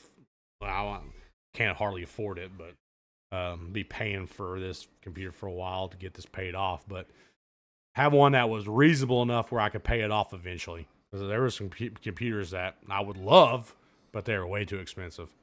By the way, if you love this channel and you're still watching or still, a part of this video, for anybody that watches this now or later, make sure you check us out on our teespring.com web store or our Etsy store. You can go there and get Southern DNA merch. This shirt right here came from the Etsy store. I choose the cheesy life. On the front of it, you can see this as, got pizza guy chilling back, sitting.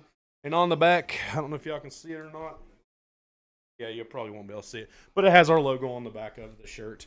You can get that at the Etsy store. It's in our description box. Or you can go to our teespring.com, which I will say, if you want a hat, go to the Teespring web store. The hat quality is 10 times better over there. And that's definitely, I need to buy a new one because I've worn my other hat so much that it's, worn out. But we've got all kinds of different shirts to choose from. We got a lot of stuff on our Etsy store. A lot of stuff on our Etsy store. A lot of random stuff that I think we got candles. I wanted to get like coffee because you can do coffee, and I wanted to do a coffee one, but Etsy won't let you sell coffee, so that's why I teamed up with Blackout Coffee Company, which they don't have the peanut butter chocolate coffee. Sadly, it was my favorite one. I want to try the vanilla one out next and see how that one is. But yeah, if you want to help us out, be able to afford to go to some of these places and try out some of these foods that y'all want to see, please check out our store, buy something, even if it's, 10, 20 bucks. That pays for pretty much a meal to be able to test out for you guys. And definitely hit up our stuff and support the channel. We get enough people watching our stuff and getting our channel monetized, then it won't be that big of a deal. But right now, we need your support. So if you can buy some merch, that would be awesome. And it helps support the channel out. If you can't, you can't. No big deal. Oh, sweet. That's awesome. I look forward to it. I look forward to what y'all are going to bring. We'll definitely make a video on it. So you put the sponsor link in there, or did you just put the regular Blackout Coffee link? Because the sponsor link has like an extra thing on the end of it. So can't put it on there. I can always put it on in the description of it later. But yeah, I look forward to the snack box that you're going to be creating for us. I'm curious to know what Norway flavors taste like. And I know Andy's going to be like trying different stuff out. He's a lot more adventurous than I am, anyways. As long as it doesn't have a lot of licorice in it, because neither one of us likes licorice. But other than that, yeah. Okay. I'll add the because I think it's like set up weird, but I'll put it in the description there, Jaden. No big deal. Appreciate putting all those links in there for me. Yeah, check out our merch sites, and it's in our description. All our merch, all our links to our stuff's there.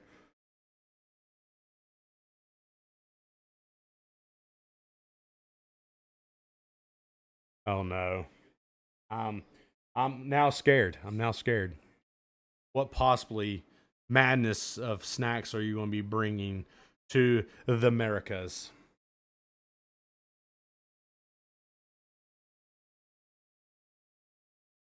I'm curious. Like I said, I've had some different foods from different like countries. I just don't think I had Norway. I don't think I have. I know what you're talking about. I don't think I've had anything from Norway though. So it's going to be an experience. I definitely look forward to it. And I'm sure Andy will too. I don't know if he's probably not even know that this live stream's even going on right now. So, but when I talk to him, I'll tell him about it. I'm sure he'll be excited for it. Let's hurt or something. But yeah, trying to think. Go ahead and put your Jaden, go ahead and put your channel in there too. I mean, you're modding. You definitely need to get a shout out. Go check Jaden's channel out. Jaden's channel out. Um,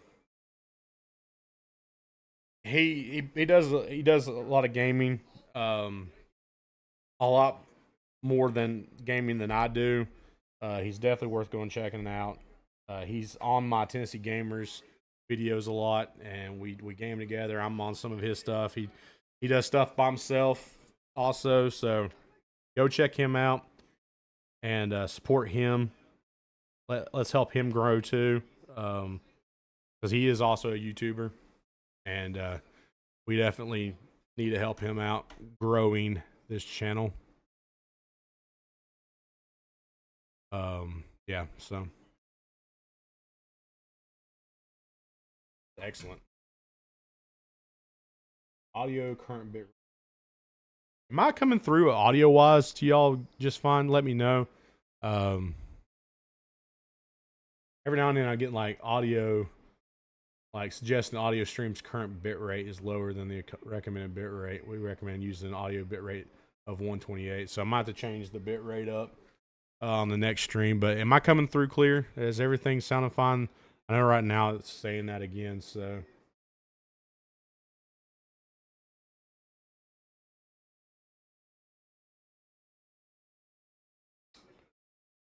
Everything, like, the analytics on this is kind of strange. So I don't know if I'm...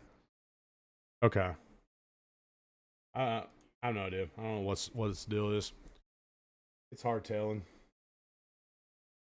YouTube being YouTube, I guess. Like it dropped off or something. Audio streams current bitrate is 0. Lower than... Why would my audio current bitrate be 0? That's kind of weird.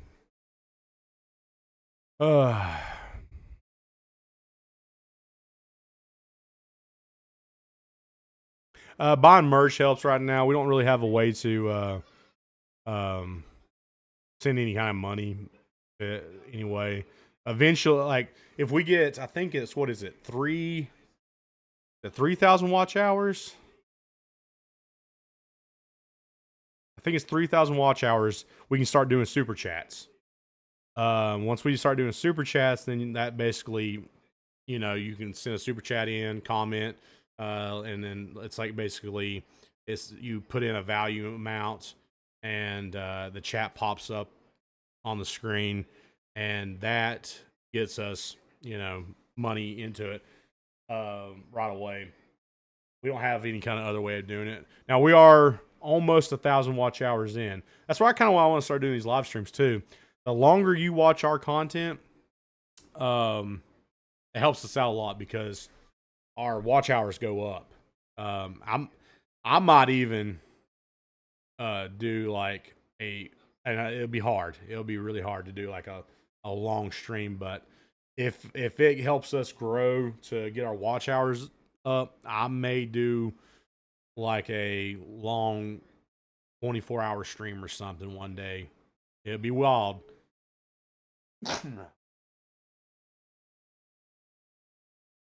If the super chat they do take, I think the split is 70-30, if I'm not mistaken.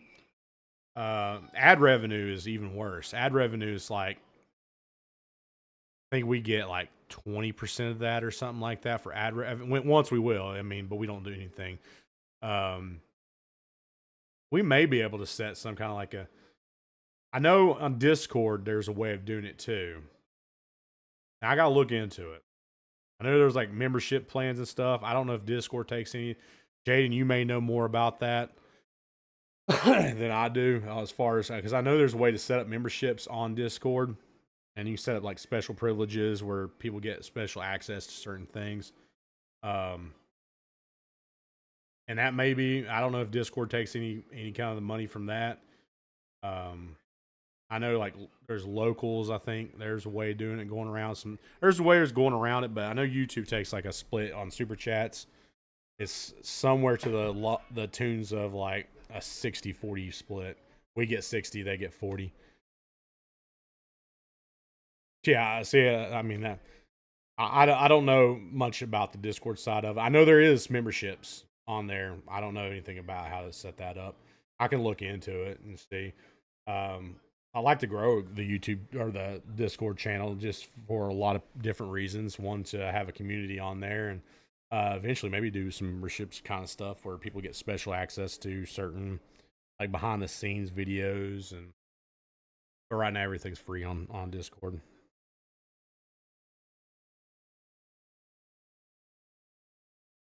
Oh, I just realized my cat wasn't popping up on the screen. I didn't know why. There you go. Boom. Now it is. Um, but yeah, well, I'll have to look into a lot of it. But I know once I get these watch time hours up, and if I have to do a 24-hour stream to maybe get the viewership up, then maybe I'll do it that way. But it has climbed over since March. I think March when we started kind of revamping our videos because I left being a youth pastor at that point, and I wanted to really dive into this. So I really started focusing on YouTube. I bought new camera equipment, new audio equipment, invested in trying to make um okay. Um yeah, so we focused on, like, a lot harder on, or I did at least, focused because Andy's got a job, he works a regular job, so I focused a lot harder on this, and we've been seeing an increase of viewership more than just because you have to have a thousand subscribers, I think it is, and then you have to have 3,000 watch hours. We got the 1,000 subscribers. We need the watch hours up, and it's 3,000 watch hours, and that's hard when people don't watch the videos all the way through. And I get it, retention rate goes into that, and you got to make sure your videos are meeting the needs of people. Um, for the people that are watching those videos. But the big thing that helps most to get our watch hours up is to stay through an entire video and like, comment, sharing that video, getting our video out to as many people as you can. I mean, while we're in a live stream, if you want to share the video while we're in a live stream during the live, or the sharing the live itself, getting people in here, that helps out. We've done Halloween specials before. We've done a few, candy wise, and I think we did like 2 candy videos on Halloween. I don't know if we will have any kind of special Halloween video this year. I'm not sure. Um,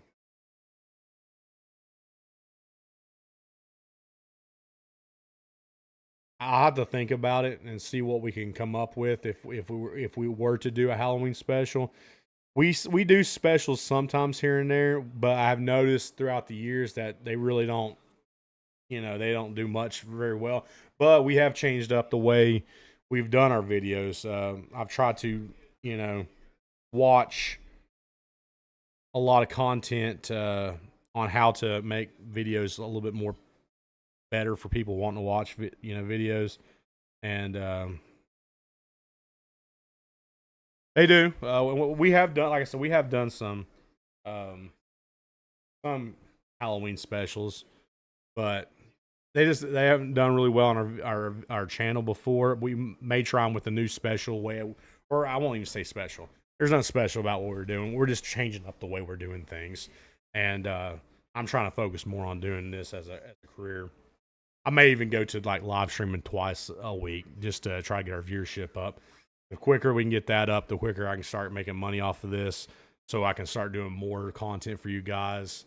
That's the plan. I would love to get to the point where we can start, like, on a Saturday, all I'm doing is trying out different places throughout the day, and we have videos, like at least 2 videos every single week for you guys, like we did this week.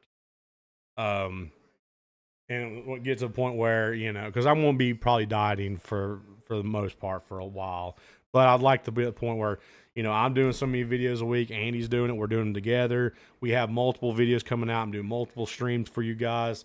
And trying to we do giveaways sometimes. We've done 2 giveaways so far.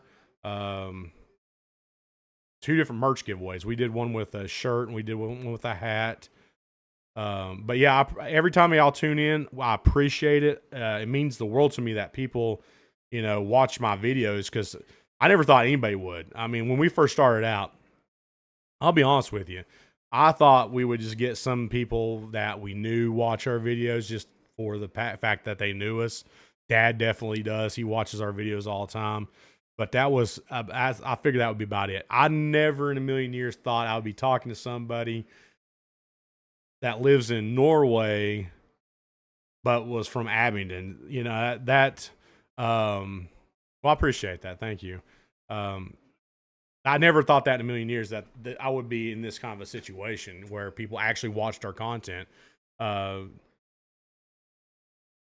and liking our stuff. That blows me away. We have the people that watch our contents, our Saturday videos every single week. Y'all tuning in with me and hanging out with me on these live streams.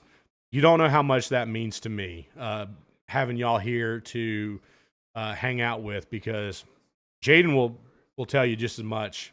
Anybody that makes content, you're putting yourself out there. You're putting a part of you out there to the world, and letting them be a part of your world a little bit. And for some people, that's easier than others. For me, I'm pretty outgoing anyways. I can talk about just about anybody. And I mean, I can have random conversations with strangers. It doesn't matter. But for some people, it's a little harder. But you're inviting the outside into your own personal life, and you're putting a piece of you into every piece of content that you create. So when you send out and you hit, schedule or, post a video or a live, you're putting, a part of you out there. And it means a lot when someone hits that like button or that share button, or they comment about, they enjoyed your video. That means a lot. That means so much for small creators. Now, you got the big time creators. Yeah, it probably don't mean as much to them because they get so many people, and some of them, be honest with you, it went to their head. They don't care. But for small creators like me, like Jaden, and this goes for Andy too, I'm sure it means the world to us when someone just hits that share or that like or comments saying, hey, great advice, or great job with this video, or thank you for making this video. That is the world to us, because we put that piece of ourselves out there, and y'all accepted it. Y'all accepted it, and y'all brought it into y'all's world. Right? Every Saturday I wake up and I look at the views of that video that's done. Sometimes they're small. They're 2 or 3 videos, or 2 or 3 views. And then sometimes it's 10 to 20. And I don't look at it as, hey, someone watched this video. I look at it as somebody sat down and took time out of their day to be able to watch something that I made. And do I ever see Jaden? Yeah. Jaden lives, what are you, 45 minutes away from me, Jaden?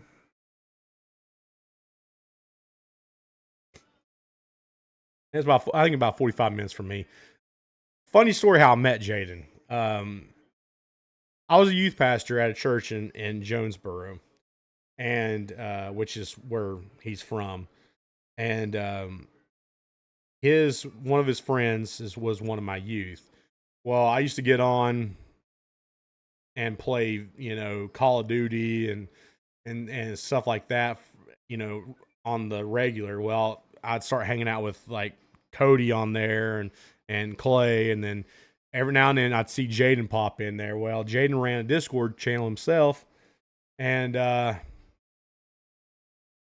joined his Discord and we started hanging out. Now we now we do content together, and he helps me out with all the videos, and I mean, he gives me advice. He helps me out with editing a lot because I hate editing, hate it sometimes. He has some really good advice on some of the editing, but we've in person. I haven't got to see him as much as some of the other people, but um, we definitely we've gotten together a few times. We hang out more on here than we do anything. He's a homebody. I'm a homebody. So, but yeah, just to go back, I mean, again, thank you for watching and hanging out with me. It means the world to me. It really does. Everybody that watches the video, watches our live streams, um, it means the world to me. It's hard to describe. And the closest thing I can kind of put it to, when I was a pro wrestler, you know, you get a emotion, like almost a, you go into a different character, and when you come out of the back and you going out down the walking down the ramp, going to the ring, you are that other person, and you get to the point where you love, the reactions from the fans and the people that are buying your, shirts or wanting your autograph and stuff like that. Well, it's different here. I'm not just, I'm not another person. I'm me. This is me. This is not, this is not, I know my name on here is Southern DNA, but this is Dustin, talking to y'all, and I'm sharing my life with y'all, and y'all accept that. I can't express enough how much that means to me. And same with Jaden. He is the same way. So he probably gets just as much kick out of talking to y'all as I do. And like I said, when we have our football party, he may be here, and y'all can, see him on the live stream also. It'll be the first time he'll get to be part of it. So he's not getting my belt. He's not winning that. I'm sorry. He's just not. That's my title belt. Okay, that's what I wore. Actually, I got a picture. Hang on one second.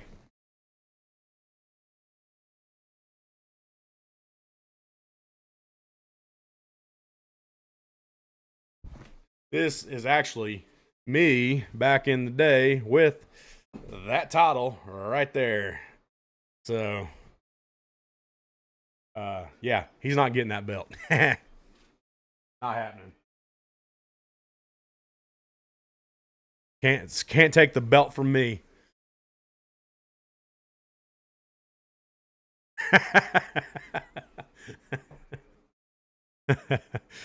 Yeah, it's gonna be a smackdown right here in the man cave. Jaden, you're going down, man. You're going down, and I'm beating you down just like the. Start doing it like an Ultimate Warrior promo on you or something. Yeah, I don't. Jaden's never been here. He's never been in this house yet. He's come to he's come to one of my plays. I think it could have been one play, or maybe two. I don't know. But yeah. Oh, if you want to see my wrestling, I have a wrestling. I have a couple matches. You probably the chat probably disappeared here for a second, but I will pull up an old wrestling match that y'all can go back. Just copy it and save it on your browser or something, and you can watch it later after the live stream.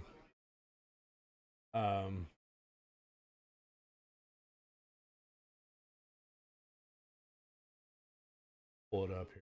This is me back in the day. And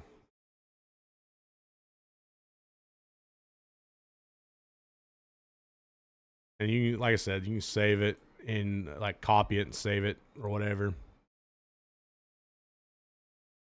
Watch it later, but that's the last time I wrestled in the NWA. And that's actually, if you look, I don't know, you can see it right here. It's that same day I took that picture with Shark Boy from TNA. I don't think I got a couple more photos in here from that day too.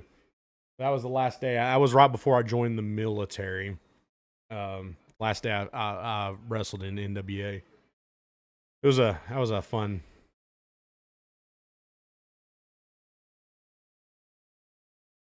Pull that back up. Yeah, that was my last wrestling match with in NWA All Stars is what it was called. I did wrestle while I was in the Navy, and but I ended up getting injured from not from wrestling. I fell off at F-18, fell off of just off the side of that basically. If I could find I have a F-18 somewhere, I could show you how I fell off of it, but yeah, I fell off of it, messed my back up. Haven't been in the ring since because of that. Hopefully, when I get this weight down, maybe I can have surgery or something, and I can get back into the ring eventually. It's hopeful. I'm hopeful. I'd love to be able to bring back the Dragon. I was the German Dragon. Then I started out, originally I was the German Warrior. And then I went from the German Warrior to the German Dragon. And then I just went Dragon after that. Everybody just called me Dragon. Well, I don't drink anymore. Being a Baptist pastor, you kind of frowned upon drinking alcohol. Not looked upon, but yeah, there's a lot of stories that I have, I guess, through my wrestling career and Navy career, and I've done so much. I will say I've lived a lot more in my shorter time of my life than a lot of people have, because I've always had the motto. I guess Dad always installed this on me installed this in me. Try everything and see what you like, and that's kind of how I live my life. I've tried everything that I've always wanted to try. I've got to the point where if I was able to do it, I was going to try it out. That's how kind of wrestling started. I always wanted to wrestle. Since when I was a kid, I watched WCW back in the day, and Sting. I remember Sting coming off of the rafters, and actually, he was my all-time favorite. I even got a Sting autographed copy of his Funko Pop. My favorite. I seen him come down from the rafters, and I knew at that moment I always wanted to try to be a wrestler one day. And so when I turned, I think it was 18 or 19, 18 or 19. We were sitting in the Cinemark, whatever the Avenue Cinemark is. Yeah, we were sitting at the Avenue Cinemark. Me and Andy was. They at that time they were showing wrestling pay-per-views. At the Avenue Cinemark, it may have been WrestleMania or something, and Andy looks over to me and be like, "Hey, wouldn't it be cool if we could actually do wrestling? Actually get into wrestling?" And I was like, "Man, that'd be awesome. I'd love to get into wrestling." And I went home, got on the internet, searched how to become a pro wrestler, and it popped up that you had to go. A lot of people start out in wrestling schools, so I was like, "Okay, well, where's the nearest wrestling school? Is there a nearest wrestling school?" I mean, this is the South. A lot of the South, a lot of wrestling came from the South. At least the biggest amount came from the South. So I was like, hopefully there might be one around here. Well, there was. Called BWC, Boogie's Wrestling Camp. And if you don't know who Boogie's is, or Boogie is, he is a WWE Hall of Famer. He originally started out as Handsome Jimmy Valiant. Went by Handsome Jimmy Valiant, and then was part of the Valiant Brothers. In the 80s, he started going as Boogie Woogie Man Jimmy Valiant. Had a nice white beard, headband. Come out from he was the boy from New York City, basically. The probably first guy to do the woo. One of the first guys to do the woo. one of the first guys to have entrance music coming out to wrestling. So I contacted Boogie. I didn't know him personally, um, but I hit him up on Facebook. I said, I'm interested in becoming a pro wrestler. I see you have a school. What would it take for me to become a pro wrestler? And within a day, he messaged me back and said, it's $225, and this was back in the day, but it's $225 to start out, and then $20 every single Sunday that you come up here and train, and we're open every single Sunday of the year. And I said, okay, how far away is it? And he said, well, I'm in Shawsville, Virginia, which I was living in Bristol at that time, so it was I think a 2-hour drive to Shawsville, which is right outside of Blacksburg, Virginia, where University of University of Virginia Tech.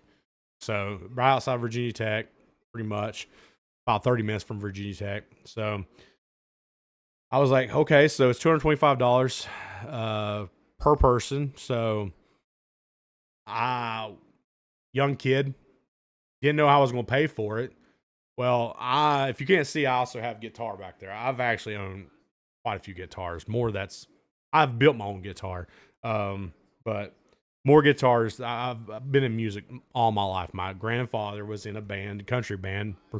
He had recorded music. I got me into music, so I've been in music my whole life. Well, I had a drum set and a couple guitars I didn't care about, and my great uncle from Seattle had moved down here, and he was starting a recording studio up, and needed some sound equipment or some music instruments basically. And I sold him my drums and a couple guitars for $500 basically, for me and my brother to go start pro wrestling. So for a whole year, well, I did this for a whole year. Andy dropped out pretty soon because he didn't catch on to it. He didn't really, I guess, like it as much as I did. But for a whole year, I went up to Shawsville, Virginia, spent about 4 hours every Sunday training to become a pro wrestler.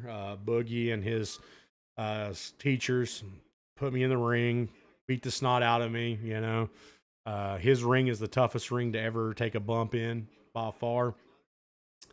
Hurts because it's the way they has the ring set up. In the summer, he never had AC. It's basically, if you can look it up on Facebook or internet, it's if you type in BWC Boogie's Wrestling Camp, it's basically a cinder block shed with a small wrestling ring in the middle of it, and there's no AC at all. So in the summers, it would be over 100 degrees in that building with 50 people in that building, and it would be crazy. We would be in there sweating our brains out and beating each other up, and learning how to basically become a pro wrestler. And after a year, I graduated from his school and went to graduation. And so happened, one of the guys at the graduation used to be kind of on the smaller circuit. What do you mean, was this legit? Was it like the school legit? The school is absolutely legit. By chance, there was a guy at the school or at the graduation, and no,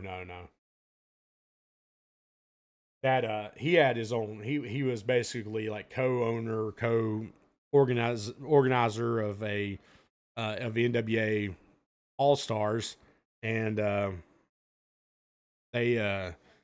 and he also ran a school of his own. And he said, would you be interested in coming and training my guys?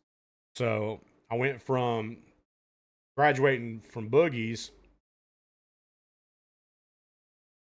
Yeah, I mean, it was cinder blocks in the sheds. I mean, that's exactly what that school was. But it's just something that Boogie set up. It's just the way that place is set up. Now it's kind of cool. Don't get me wrong. There's some cinder block, like he's got like a little bit like a Hall of Fame museum type place in there too, where there's like every wrestler you can think of, pictures signed.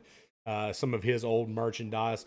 There's his stretch limos out front. It's kind of a cool place, um, but so I went from Boogie's and I started training. Went to an hour up the road from my house to start training some guys there, and I started wrestling in his promotion, which was in NWA All Stars. Wrestled there for about 2 years, and got the crazy idea that I was probably about 3 years, 2 or 3. No, I wrestled. Wasn't that graduation at my graduation? It was like a graduation or two afterwards. Because at first graduation, I started wrestling for a smaller promotion. That's right. That's what happened. Smaller promotion. I can't remember. It was like Southern States Wrestling. It was some small promotion or something. The guy's name that was running was O-Dog. I was green as all get out. Never wrestled like in an actual show before. And he put me in the main event. The very first match I ever had. It was horrible. But eventually I did, like, it was like a graduation or two because I didn't be in wrestling for 7 years. But eventually, after being in the NWA for a year or two, I decided, well, I want to go and try to wrestle throughout the country. How do I do that without having to, fork out a bunch of money to travel? Well, I got the idea the best way to do that would be joining the military. So I joined the Navy to be able to travel, and ended up being stationed in Virginia Beach, Virginia. And I did wrestle there. I ended up wrestling at the Norfolk Scope in front of about 10,000 people. Uh, that was right before I fell off the F-18 and injured my back. And I've not been in. Well, I'll say I haven't wrestled since. I've been in the ring a couple times, not to wrestle. It was just a show. Ring was like. But yeah, that's pretty much. I've had multiple different matches with some really crappy wrestlers that probably wrestled out from somebody that taught them from Craigslist.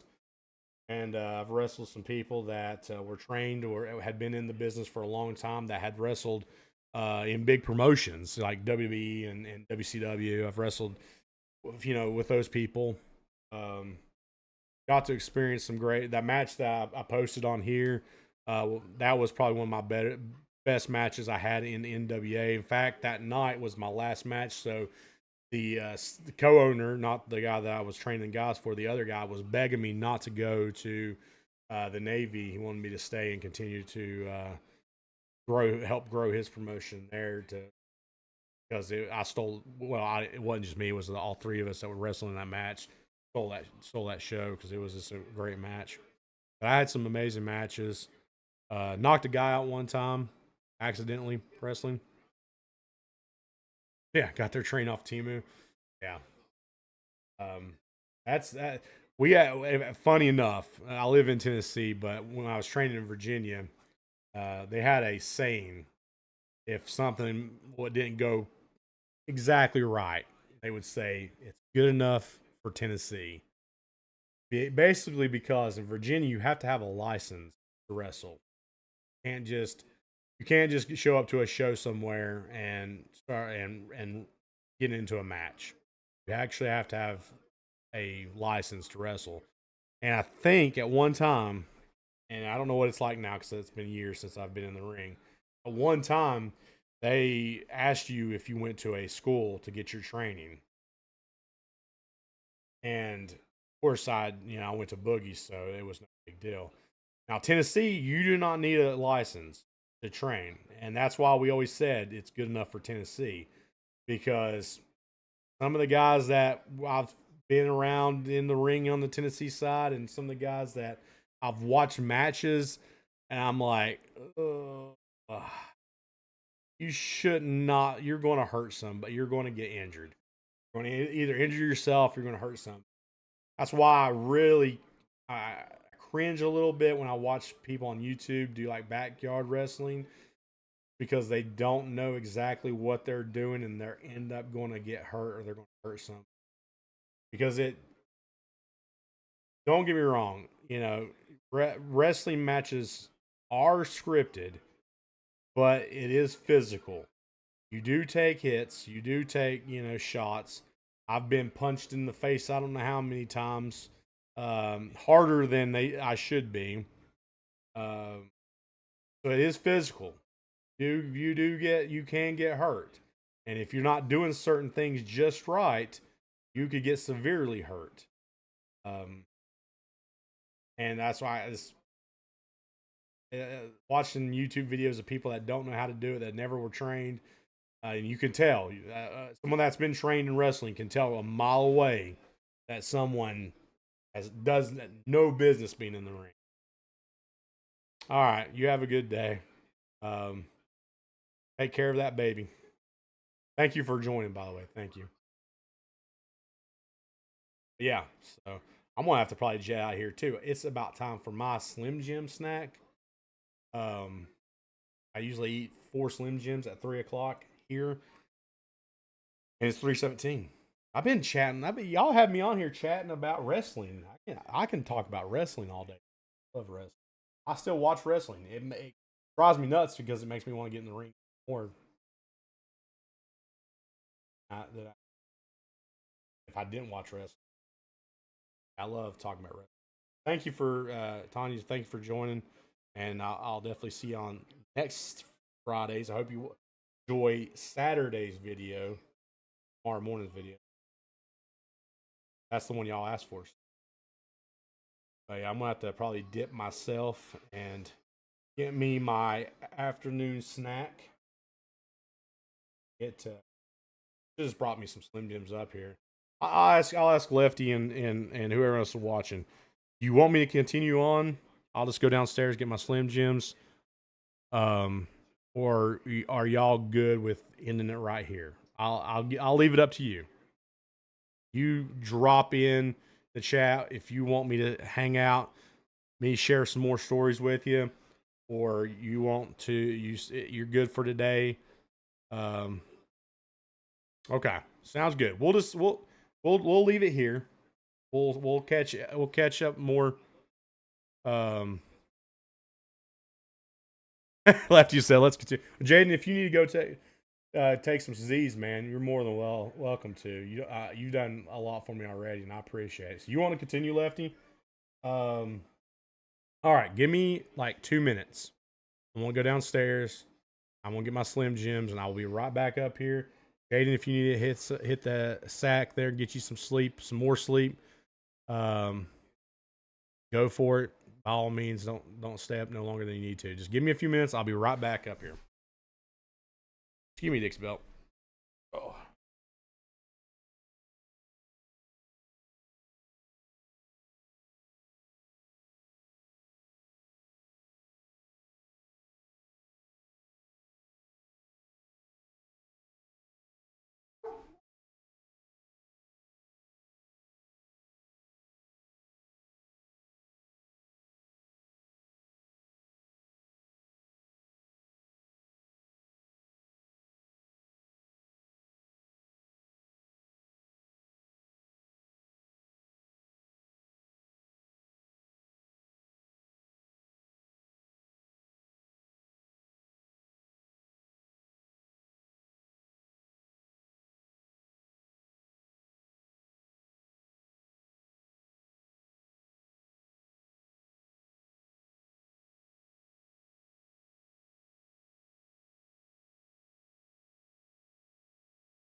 All right, I am back. I got my Slim Jims.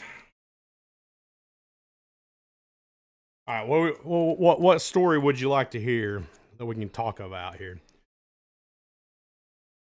Continue about wrestling or something else?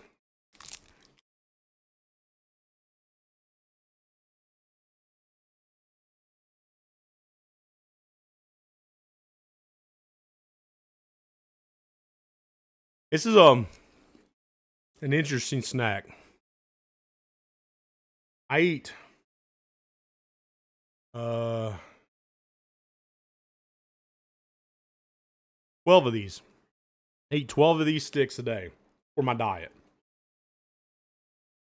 keeps the hunger cravings off. It's a weird snack. It's really salty,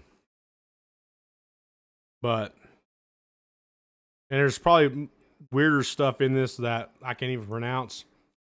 Probably not the healthiest thing, but as far as carbs go, this is one of the better things for me, and I love the taste of these things. So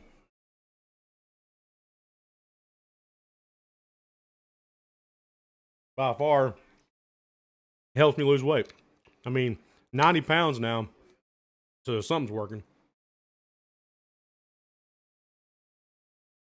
I have a Sunday I got to go to a family get together, and they have not seen me since Easter. I think it was Easter. So I think I had lost 50 pounds at that point, 40 or 50 pounds. So it'll be another 40, 50 pounds since the last time they see me. I'll want to be looking a lot different. I even noticed it, I think last night. I was just looking in the mirror. I was like, wow. Look back at my old pictures. That's crazy. But if I'm looking at pictures of when I was in my wrestling days all around me. I'm like, I'd like to get back to that. I'd like to get to the point where I'm back at that weight.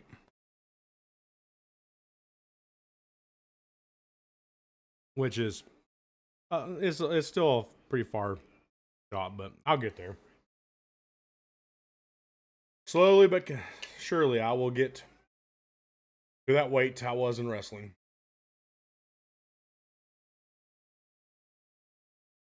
So yeah, I mean,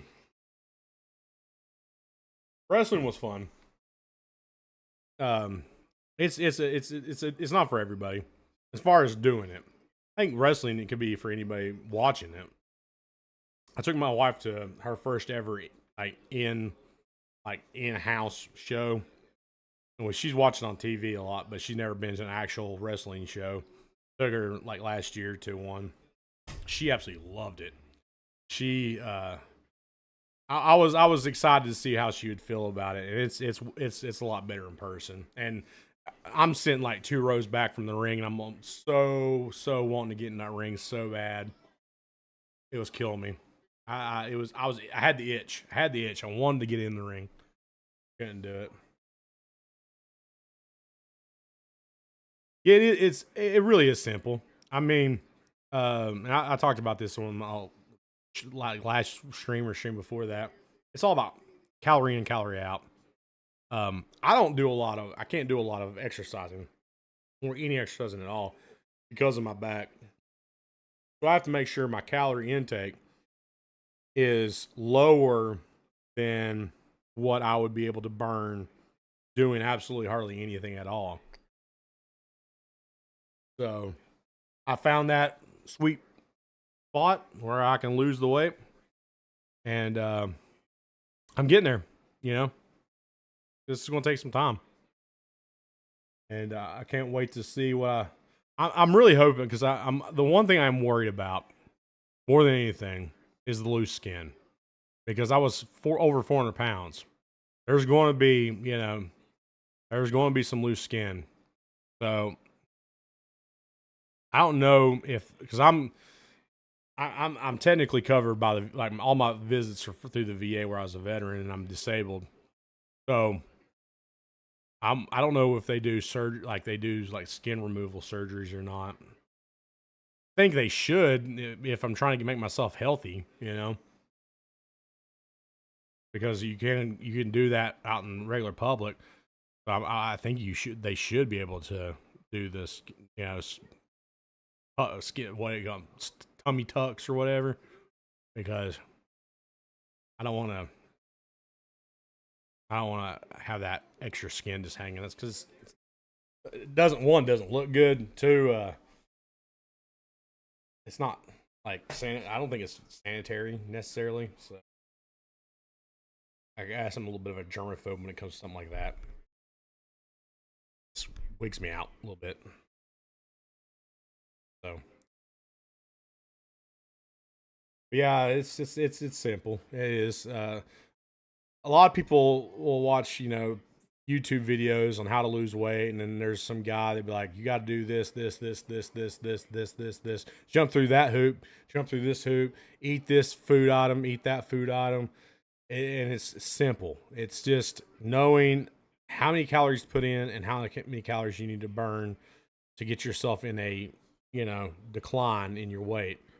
And if you can figure that calorie, for me, I always taught, whatever your weight goal that you're trying to shoot for, eat that amount of, calories adding a zero to it a day, and you'll eventually get to that weight.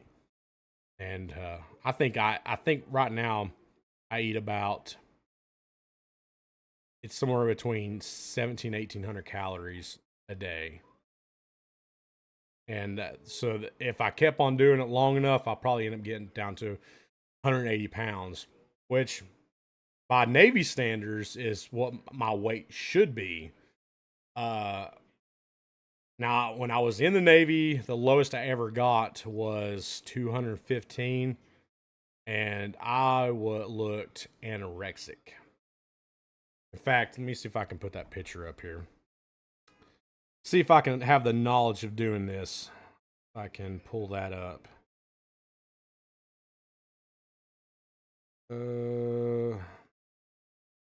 always see it like at least once or twice a year because I'm in a picture with a buddy of mine, and either I share it or he shares it.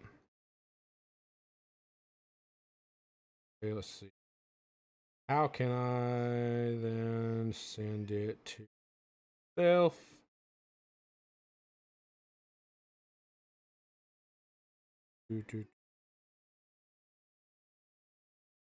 Here. But yeah, if I can pull this up, I can get it sent to myself is a big thing too.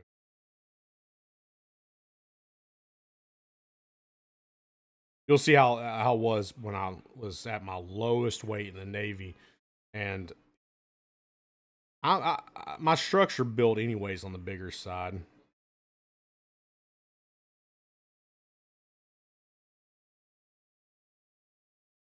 It I'm a lover of food. I love food, and I could eat, like, I love just the flavors of things, and it's about self control. It's about trying to make yourself stop. Problem is that when I like something, I don't want to stop until I'm so full I can't breathe. That's not healthy. That's horrible for you. And I used to do that all the time. I would eat so much to the point where I couldn't breathe. And that's a no-go. A lot of this.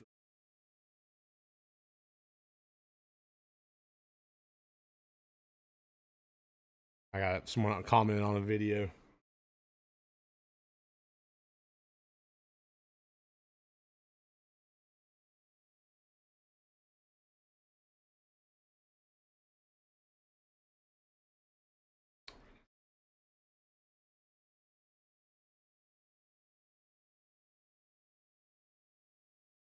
Go to my but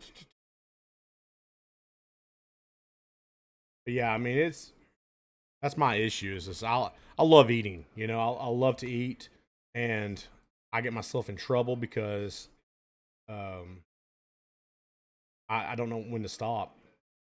So I really had to change my thought process when I was doing this, um, and make myself stop eating a lot of, like, constantly.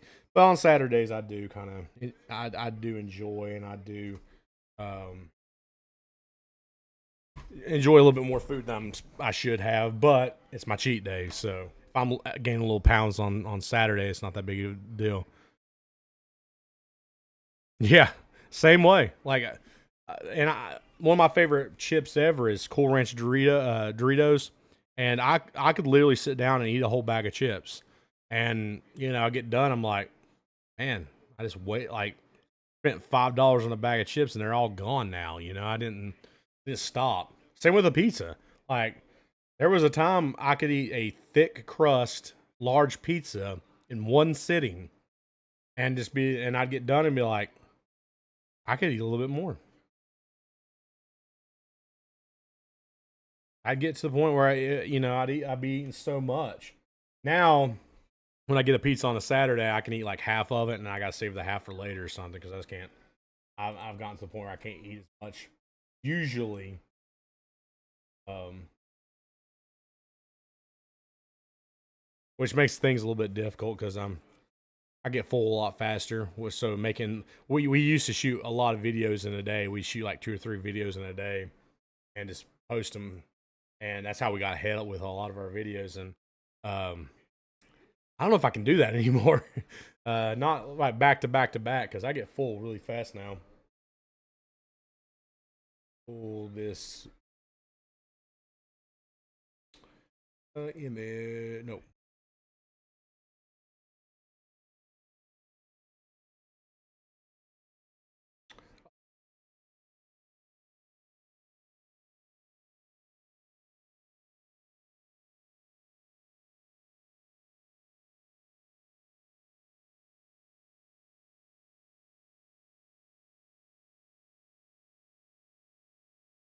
All right, I'm going to overlay it on the screen, but this is what I look like in the Navy.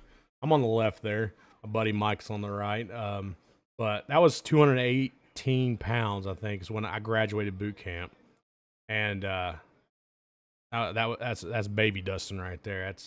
That's young me, but that was a long time ago.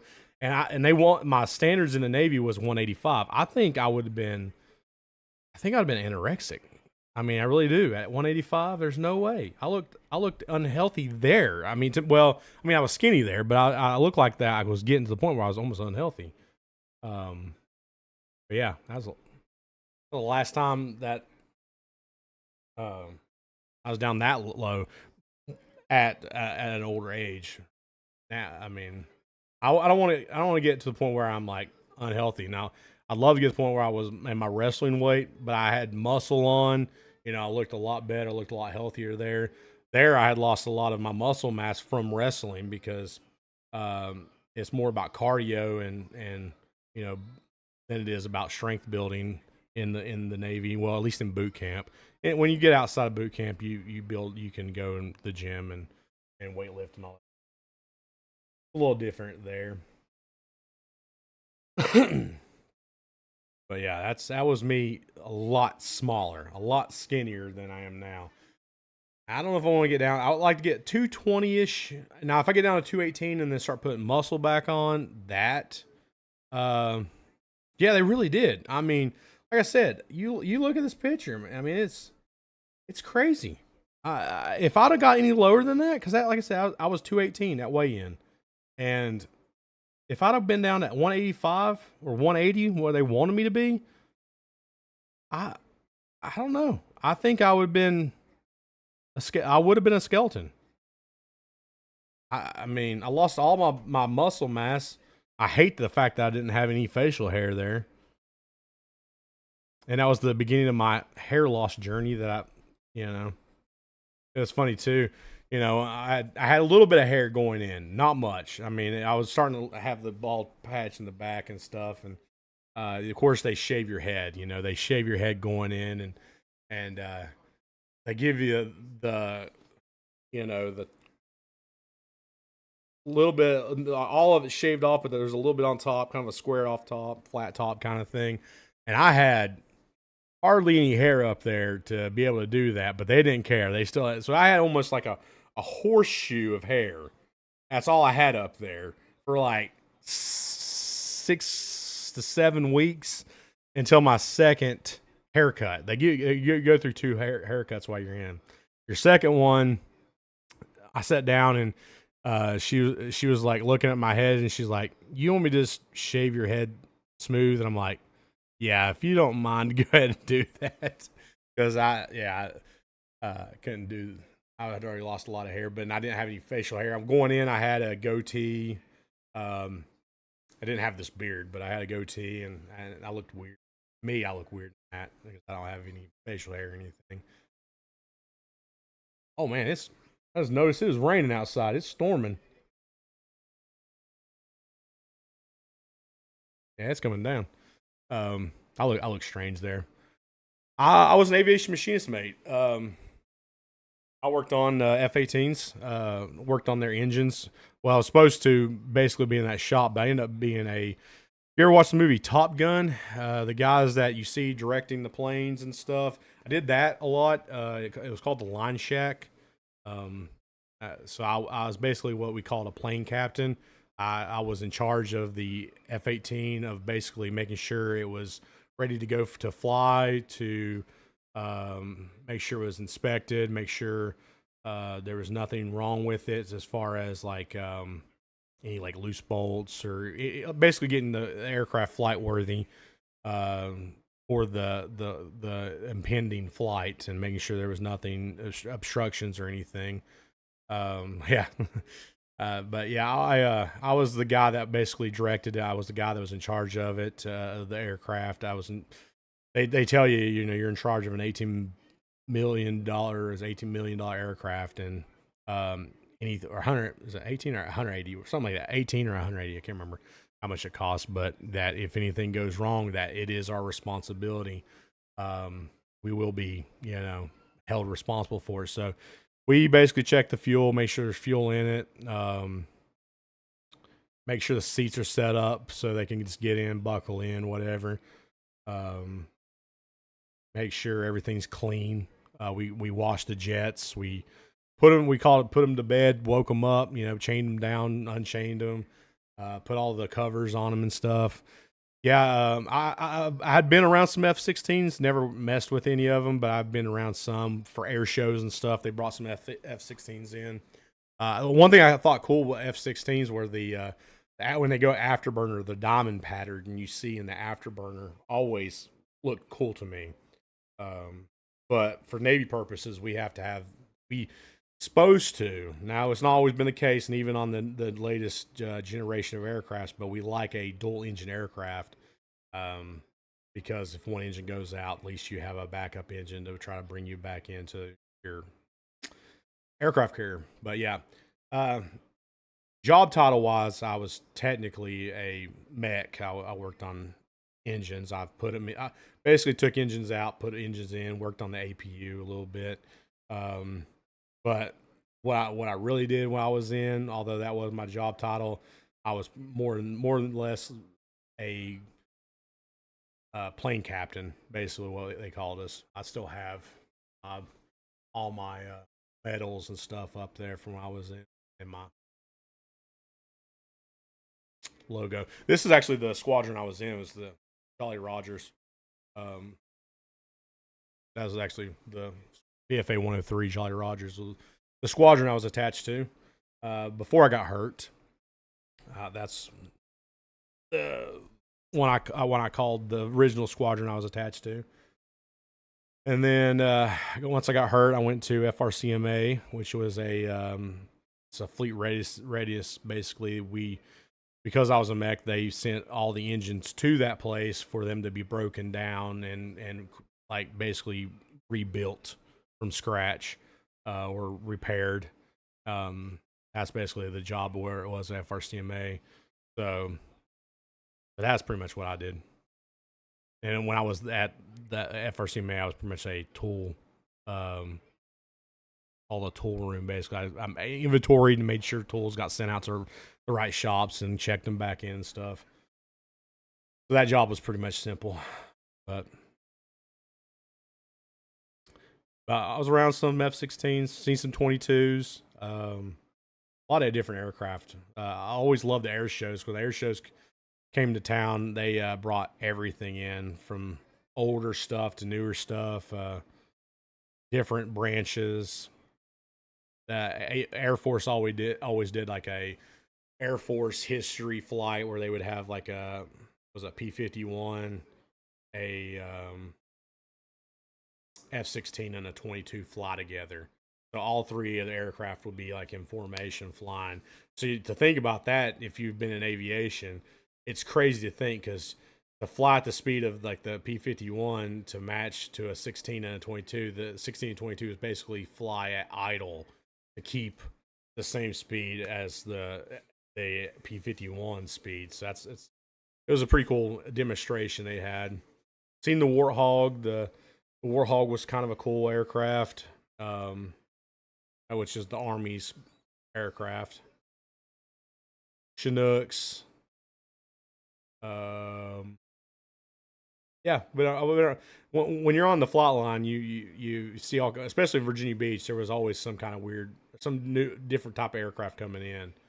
You got to be around a lot of them. The only one thing I worked on was the F-18. I loved the F-18 platform itself. Was something I enjoyed working on. Something I enjoyed being around. And I got to end up, because I was a plane captain, got to end up doing a backseat ride in a prop in a plane when I was when I went down for a detachment in Key West.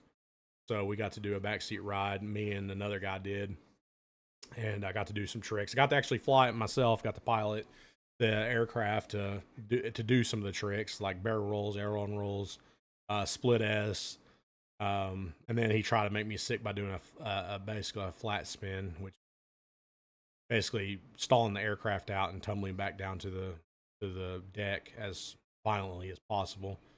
And it was intentionally trying to make me sick, and I didn't throw up. Luckily, I didn't throw up. I do get to keep that that badge of honor. But the other guy that went up, he went up after me, and I waited for him to get back. And as soon as he lands and the plane stops, the cockpit throws back, and he jumps out, and he makes a mad dash to the dumpster, and he's up chucking like for a good 10 minutes. He had they got our flight suits, they stuffed in 2 throw up bags, one in our shirt pocket and one in our leg pocket. And he had filled up both of those bags and still was throwing up afterwards. So I definitely laughed about it and gave him all kinds of crap for it, rightfully so. I mean, well, of course, the pilots always gave us crap too beforehand. They would make fun and say, tomorrow you're going up, you're going to get to fly, and I'd be like, okay, that's cool. I'm excited for it. And they're like, you need to eat peanut butter before of that day. Nothing but peanut butter. Don't eat anything else. I'm like, why peanut butter? He says, because it tastes the same going down as it does coming up. So they were trying to get me sick. Didn't happen. But actually, this picture right here behind me, this is actually the flight schedule of my flight that I took. So, I mean, you can't see it on there, but it says ADA in Salmons. But the flight schedule, 80 in McLeod, or AOA in McLeod. VFR, but yeah, it shows the flight and what time we flew off. Looks like we detached. I went up at 9:30. Yeah, I went up at 9:30 in the morning is what it says there. And was up there for almost an hour. And I got to do some flying. It was, he went through the motions, told me how I was going to be able to pilot and everything while I was up there. And when he gave me controls, he basically let me do what I wanted to do. And you're in Key West. Beautiful, by the way. We'll fly over Key West. It's very beautiful. Well, I had seen a yacht basically underneath where we were flying, but he gave me controls and he's like, just do whatever you want to do. Well, I thought it would be funny if, because I was in a Navy aircraft, I would just do loops and circle the yacht. So I started circling the yacht for like a good 2 or 3 minutes. And we were only maybe 2,000 feet up, maybe 2,000 or 3,000 feet up. We weren't high at all. I mean, you could see Navy on the side of the plane. And I could see down in the yacht while I was doing the circles around it that the people on the yacht were scrambling. In my head, I mean, I was laughing, but in my head, I'm thinking this guy's like in the cartel or something. He's like a drug smuggler, and he sees Navy on the side of a plane circling his yacht, and he's panicking.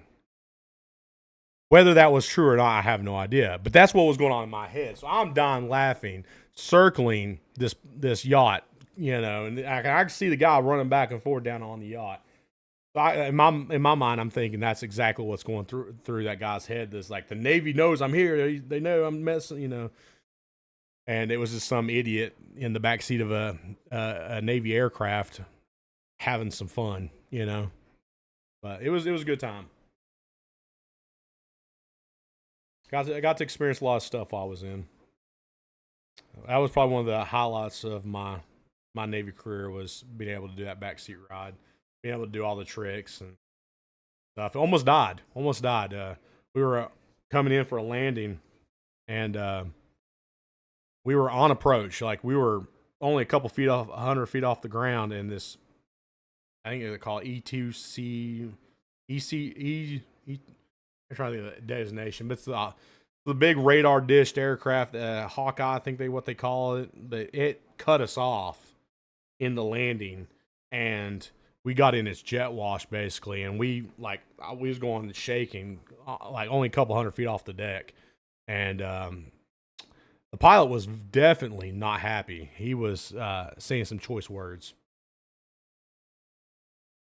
Yeah, it was a good time. I got lucky. And I'll tell you how I got to. I'll tell you some of the story. I won't say all of it because I mean this is a family friendly, and my life is completely different than it was there. But let's just say I made a good impression on the CO of our division because we both were out late the night before, and I so happened the next morning draw his name as my pilot for my aircraft that I was prepping. And when he showed up, he was like, I just want a smooth launch. I had seen him out that night, and he'd seen me out that night. So he was like, I seen you out. You seen me. I know how late you were out last night. You know how late I was out last night. Let's just make this a smooth launch. And so I guess I impressed him on my ability to snap back that next morning and was good to go, and for him to be able to get out smoothly and launch and fly and come back and be all safe, and the aircraft was in good condition, that he actually recommended me be able to do a backseat ride when I was down in Key West. So good times as far as getting to be able to do that backseat ride. I'll never forget that moment. Be able to do that, it was awesome. Got to go to Top Gun. Got that because in the movie Top Gun, if you watch the original, not the Maverick one, I think even Maverick they even go back to the same location, but it's not in the same location anymore. Top Gun's in Fallon, Nevada now. That's where we ended up going to, and we was out there for a month. We were out there for live missile training or something. It was like live bomb droppings or something. I don't know. We was out there for some kind of actual training or something for a month. Aircraft went down. Not our aircraft, but an aircraft went down while we was out there too. That was scary because as a plane captain, if something like that happens, you're wondering if that was your aircraft because you're like, did I look over everything? Did I check was everything fastened? Was everything 100%? You're like going through your head, making sure you checked over everything. And because they tell you, you mess up, you're probably end up going to go to Leavenworth. But you're in charge of that aircraft. Luckily, was not my aircraft. It wasn't our squadron's aircraft either. Another squadron. Engines went out, and they were on approach. Engines went out, and you hear pop, pop, and then come bluey, big explosion, big fireball, and yeah, that was scary. Did not know what had happened. Did not know if that was my aircraft that had went up. It was nighttime, so we couldn't see any kind of identification or anything. We just saw an aircraft come in and then just hit the deck hard before hearing two pops. You hear two pops before it was basically the pilots popping out. It was that was a scary time. It's basically dead air. All communication stops because they're basically then the moment that plane explodes to the moment, after that, they're basically like logging everything, trying to figure out whose plane this is, what caused the accident. Was it an accident because it was like failure of the aircraft, or was it an attack? What was it? They're going through like logs. They're basically shutting down radios. So it's dead air. We had no idea for at least an hour whether that was our aircraft or not that had hit the deck. Luckily, the pilots of our aircraft made a landing in the Nellis Air Force Base and called to our mission control and our maintenance control. I'm sorry, maintenance control. Told them that they were all good. So we had a big sigh of relief. We didn't have to worry about the jets that night. We had to go home and go sleep. So that was a scary time. Very interesting. I was sick that whole month too. I was out there. I'm used to, humidity and moisture. It was in the desert and it was dry. So as soon as I got off the plane, I was sick for that whole month. Crazy time. But the military is different. It also changes you. You see a different perspective on life after being. I don't know if it is the way it is in Norway, as in Germany. You have to. I think in Germany you have to serve for like a year. I think in the military, no matter what. Is Norway the same way, where you have to do a minimum year service or something? And in America, it's just you want to go, you go. And my thoughts were I'm going to go so I can find more places to wrestle and get my name out there. Well, there was a different plan for me. Falling off that F-18 definitely changed that up. I don't know if y'all have a mandatory enlistment or not in Norway, but in Germany for the longest time, it may not be like that way anymore. I could be wrong. But at one time, you had to go serve for maybe 2. But I spent 3 years and okay, that's what I thought. I didn't know if you had a choice or not. Yeah, in America, you do have a choice. Dad was in. My dad was in. He was in the Army. He told me never to join the Army. Well, I never did join the Army. I ended up going Navy. But I had a choice. But I went in because I wanted to travel. But yeah, I know some countries are like that. You have no choice. You have to go serve your country for a certain amount of time, which I think military service. It's not for everybody, but I think it gives you perspective that a lot of people don't see. I think I'm more connected with anybody that served in any country than I am with regular citizens of any country, because at least in America, and I feel like it'd be the same way in any country. You have a sense of understanding why you're serving. You know what it means. For America, it's for freedom. What you're doing is preserving the freedom of your country. You're making sure the country's safe and sound at night. When people are dead asleep, we're out training and we're out getting ready in case we have to go or have to defend our home country. So I feel like I'm closer to being able to, understand other people's service than I am with just regular citizens. I feel like that's puts your mind in a different mentality than a lot of people's. A lot of people that didn't serve don't understand. At least in America, I can't speak for you, Lefty, and you may be you may experience it a little bit different, but I feel like as far as servicehood, you kind of get to a point where you understand why you're serving. People that live in the country and have never served, at least in America, they don't understand. I mean, they get it, but they don't get it. You know what I'm saying? A lot of people anymore just don't even care. But it's just the way it is.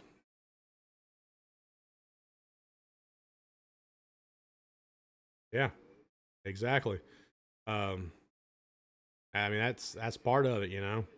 You understand why you need to have a strong military to make sure your country's safe. In case you're occupied by a different country. That's a big thing. People don't understand that. People forget their history when it comes to know stuff like that. You need to have a strong military. I get it, and other people that served in other countries get it. But yeah, military is different. It was a different way of life. Different than wrestling, that's for sure. Different than what my life is now. But I still have mannerisms from the military, even though that's been over 10 years ago since I served. I can't believe it's been almost 10 years ago since I served too. So long ago. It almost feels like a different lifetime, whole different life since this last time I served. But life's completely different now. I went from serving my country to not doing much of anything, and then I end up, surrendering, surrendering my calling to what the Lord had for me, and started ministering and started being a youth pastor, and done that for 7 years. Uh, then up until recently, that's not what I do anymore. Now I've focused on here, and I don't talk about much about religion or even about politics or anything on here. But that's kind of we stay away from a lot of diverse, like we're not really diverse, but a lot of topics like that because we want to make sure everybody's comes in here and be able to have a good time and stuff. But we are both, me and my brother, both Christian. We're both we both are that's this. We serve. He serves in his church. I'm in between churches right now. Um, he's a worship pastor at his church. I was a youth pastor. We're both ordained, and that's just our lives now. But I do YouTube because I want to have a good time and be able to make a career out of this, and maybe eventually one day, I'll be able to use this platform to help my ministry out later down. I mean, so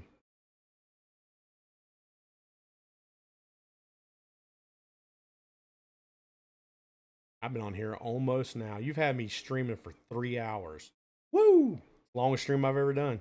Hey, but this helps my viewers. Everybody that's watching, and I know Lefty's watching. I don't know if who else is watching, but um, please don't feel free to like, comment, and share this live stream or comment whatever you want to. Ask me if you have any questions and you haven't asked me before. You want to ask questions? Type in there a question for me. I will try to my best to answer that question about anything food related. You're good, Lefty. Giving you a crap. But if you have any questions about food, especially in the Bristol Tri-Cities territory, we will. Okay. I was wondering. I was like, I didn't know who all was watching. I had some people on here. But if you're watching this after the fact, join us on Fridays. I stream at 1 p.m. Eastern Standard Time Fridays for, well, now 3 hours. But we're trying to build up our watch hours. That's our big thing, is building up the watch hours and trying to get us to the point where we can actually start making money off of this so we can continue to do what we love. We love to be able to entertain you guys and to give you the best recommendations for when you come to this area on what places that are good to try out. And we would like to get to the point where we can start going to the places that you live. Maybe Norway eventually, but in the U.S., we'd like to get to the point where we go to the places where you live and try out some of the foods that are your favorites. See what we think of those places. That's where we want to go with this channel eventually. Um, we know it's going to take a lot to be able to get to the point where me and Andy both can get onto the point where um, I appreciate that, Lefty. I really do. Like I said earlier, it means the world to me to do that. We like, it's going to take us a while to get to the point where me and him both can be able to fund ourselves being able to do this full time. So it'll take some time, and I'm trying to put the work in on my end, being able to stream as much as I possibly can now, put more content out there for you guys to be able to watch. And I know, Lefty, this is all old news to you because you've already heard it, but for people that's watching this later on into the video, um, this is for you guys. This is so where we're going with it. So we're going to sheephead. That's really weird. I don't think I need a head of an object. That's like, I don't know. Lamb is fine. I have no problem with lamb. Sheephead is weird to me. That's the same way I wouldn't eat cow head or pork head. This wouldn't do that, but lamb is actually pretty good. I like lamb. Lamb isn't. There's nothing wrong with lamb. It's like lamb chops. Really fun with. Now sheephead. That's I couldn't do it. Andy might. Andy might be more for that kind of thing. He's the interest one. That one kind of gives me the bit. But yeah, we like to get to the point where we can start traveling more and filming videos, and we just got these two traveling videos we're doing here with New York and Arkansas, just by chance. Like, I had no plans of going to Arkansas anytime soon. My buddy's getting married, and I'm gonna have to go out there and probably perform the wedding. So we shall see how that goes, And then Andy had a conference he was going to in New York with his pastors, so there was that, But I think I might end it here. I've been on here for 3 hours. My wife will be home shortly. I need to clean up my junk here. I need to start working on Andy's video from the New York video. I need kind of dreading getting into it because there's 33 clips of something. I don't know what is on there. And the message that he sent in the email was sorry. So that scares me. There's so much. Over a gig of data. So I'm terrified of what that possibly can be. I got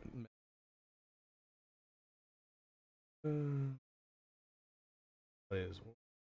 I had a message. Oh, something else. But yeah, so I gotta get on that pretty soon. Gotta take the dogs out too. They gotta use the bathrooms. I'm probably gonna end it here. Don't forget to check out tomorrow morning for Lefty, your video that you wanted. It will be on here tomorrow morning. 8 a.m. for me, Eastern Standard Time. Whatever that is, that's Swissy. 2 o'clock for you in the afternoon. And I will catch y'all next Friday. See, what is our schedule here? Next Friday is definitely live. All Fridays I'll try to live stream no matter what. Okay, next Friday, and then we got the 30th, and then the 31st of this month, we'll have a live stream with me and Andy. Now, it may only be an hour long because we have that football game that day. Football season's big. I know I'm starting this new live stream thing during football season, but yeah, so the 31st is a football game, but we will be live streaming probably before that football game, and we'll be trying out food of local place probably, and you'll see me and Andy at least, maybe Jaden and Cody also, so you'll get to see Jaden on here also if he comes. Make sure next week if he joins the live stream, you ask him to keep on coming out here. And you're gonna be flying on the 31st. Well, when you land, maybe you can tune in. Or yeah, if you're on the plane, you can definitely Wi-Fi it and you can watch on the plane. But yeah, so you'll probably see Jaden just next week if he joins. Make sure you just let him know. Hey, don't forget, you gotta go to Dustin's on the 31st. So, But until next week, I will see you then, guys. Thank you for joining Lefty. Thank you for all the people that are going to watch this afterwards. It means the world to me. Please watch it all the way through. If you haven't watched this, watch all our other videos all the way through. Help us get our watch time hours up. We're almost to 1,000. We need 2,000 more to go after that. And I can only do that with your guys' help. That's how it goes. I can do this. I can't do this without you guys, and y'all mean the world to me. So thank you so much from the bottom of my heart for coming out, or hit my microphone, coming out and hanging out with me, and I will catch you next week.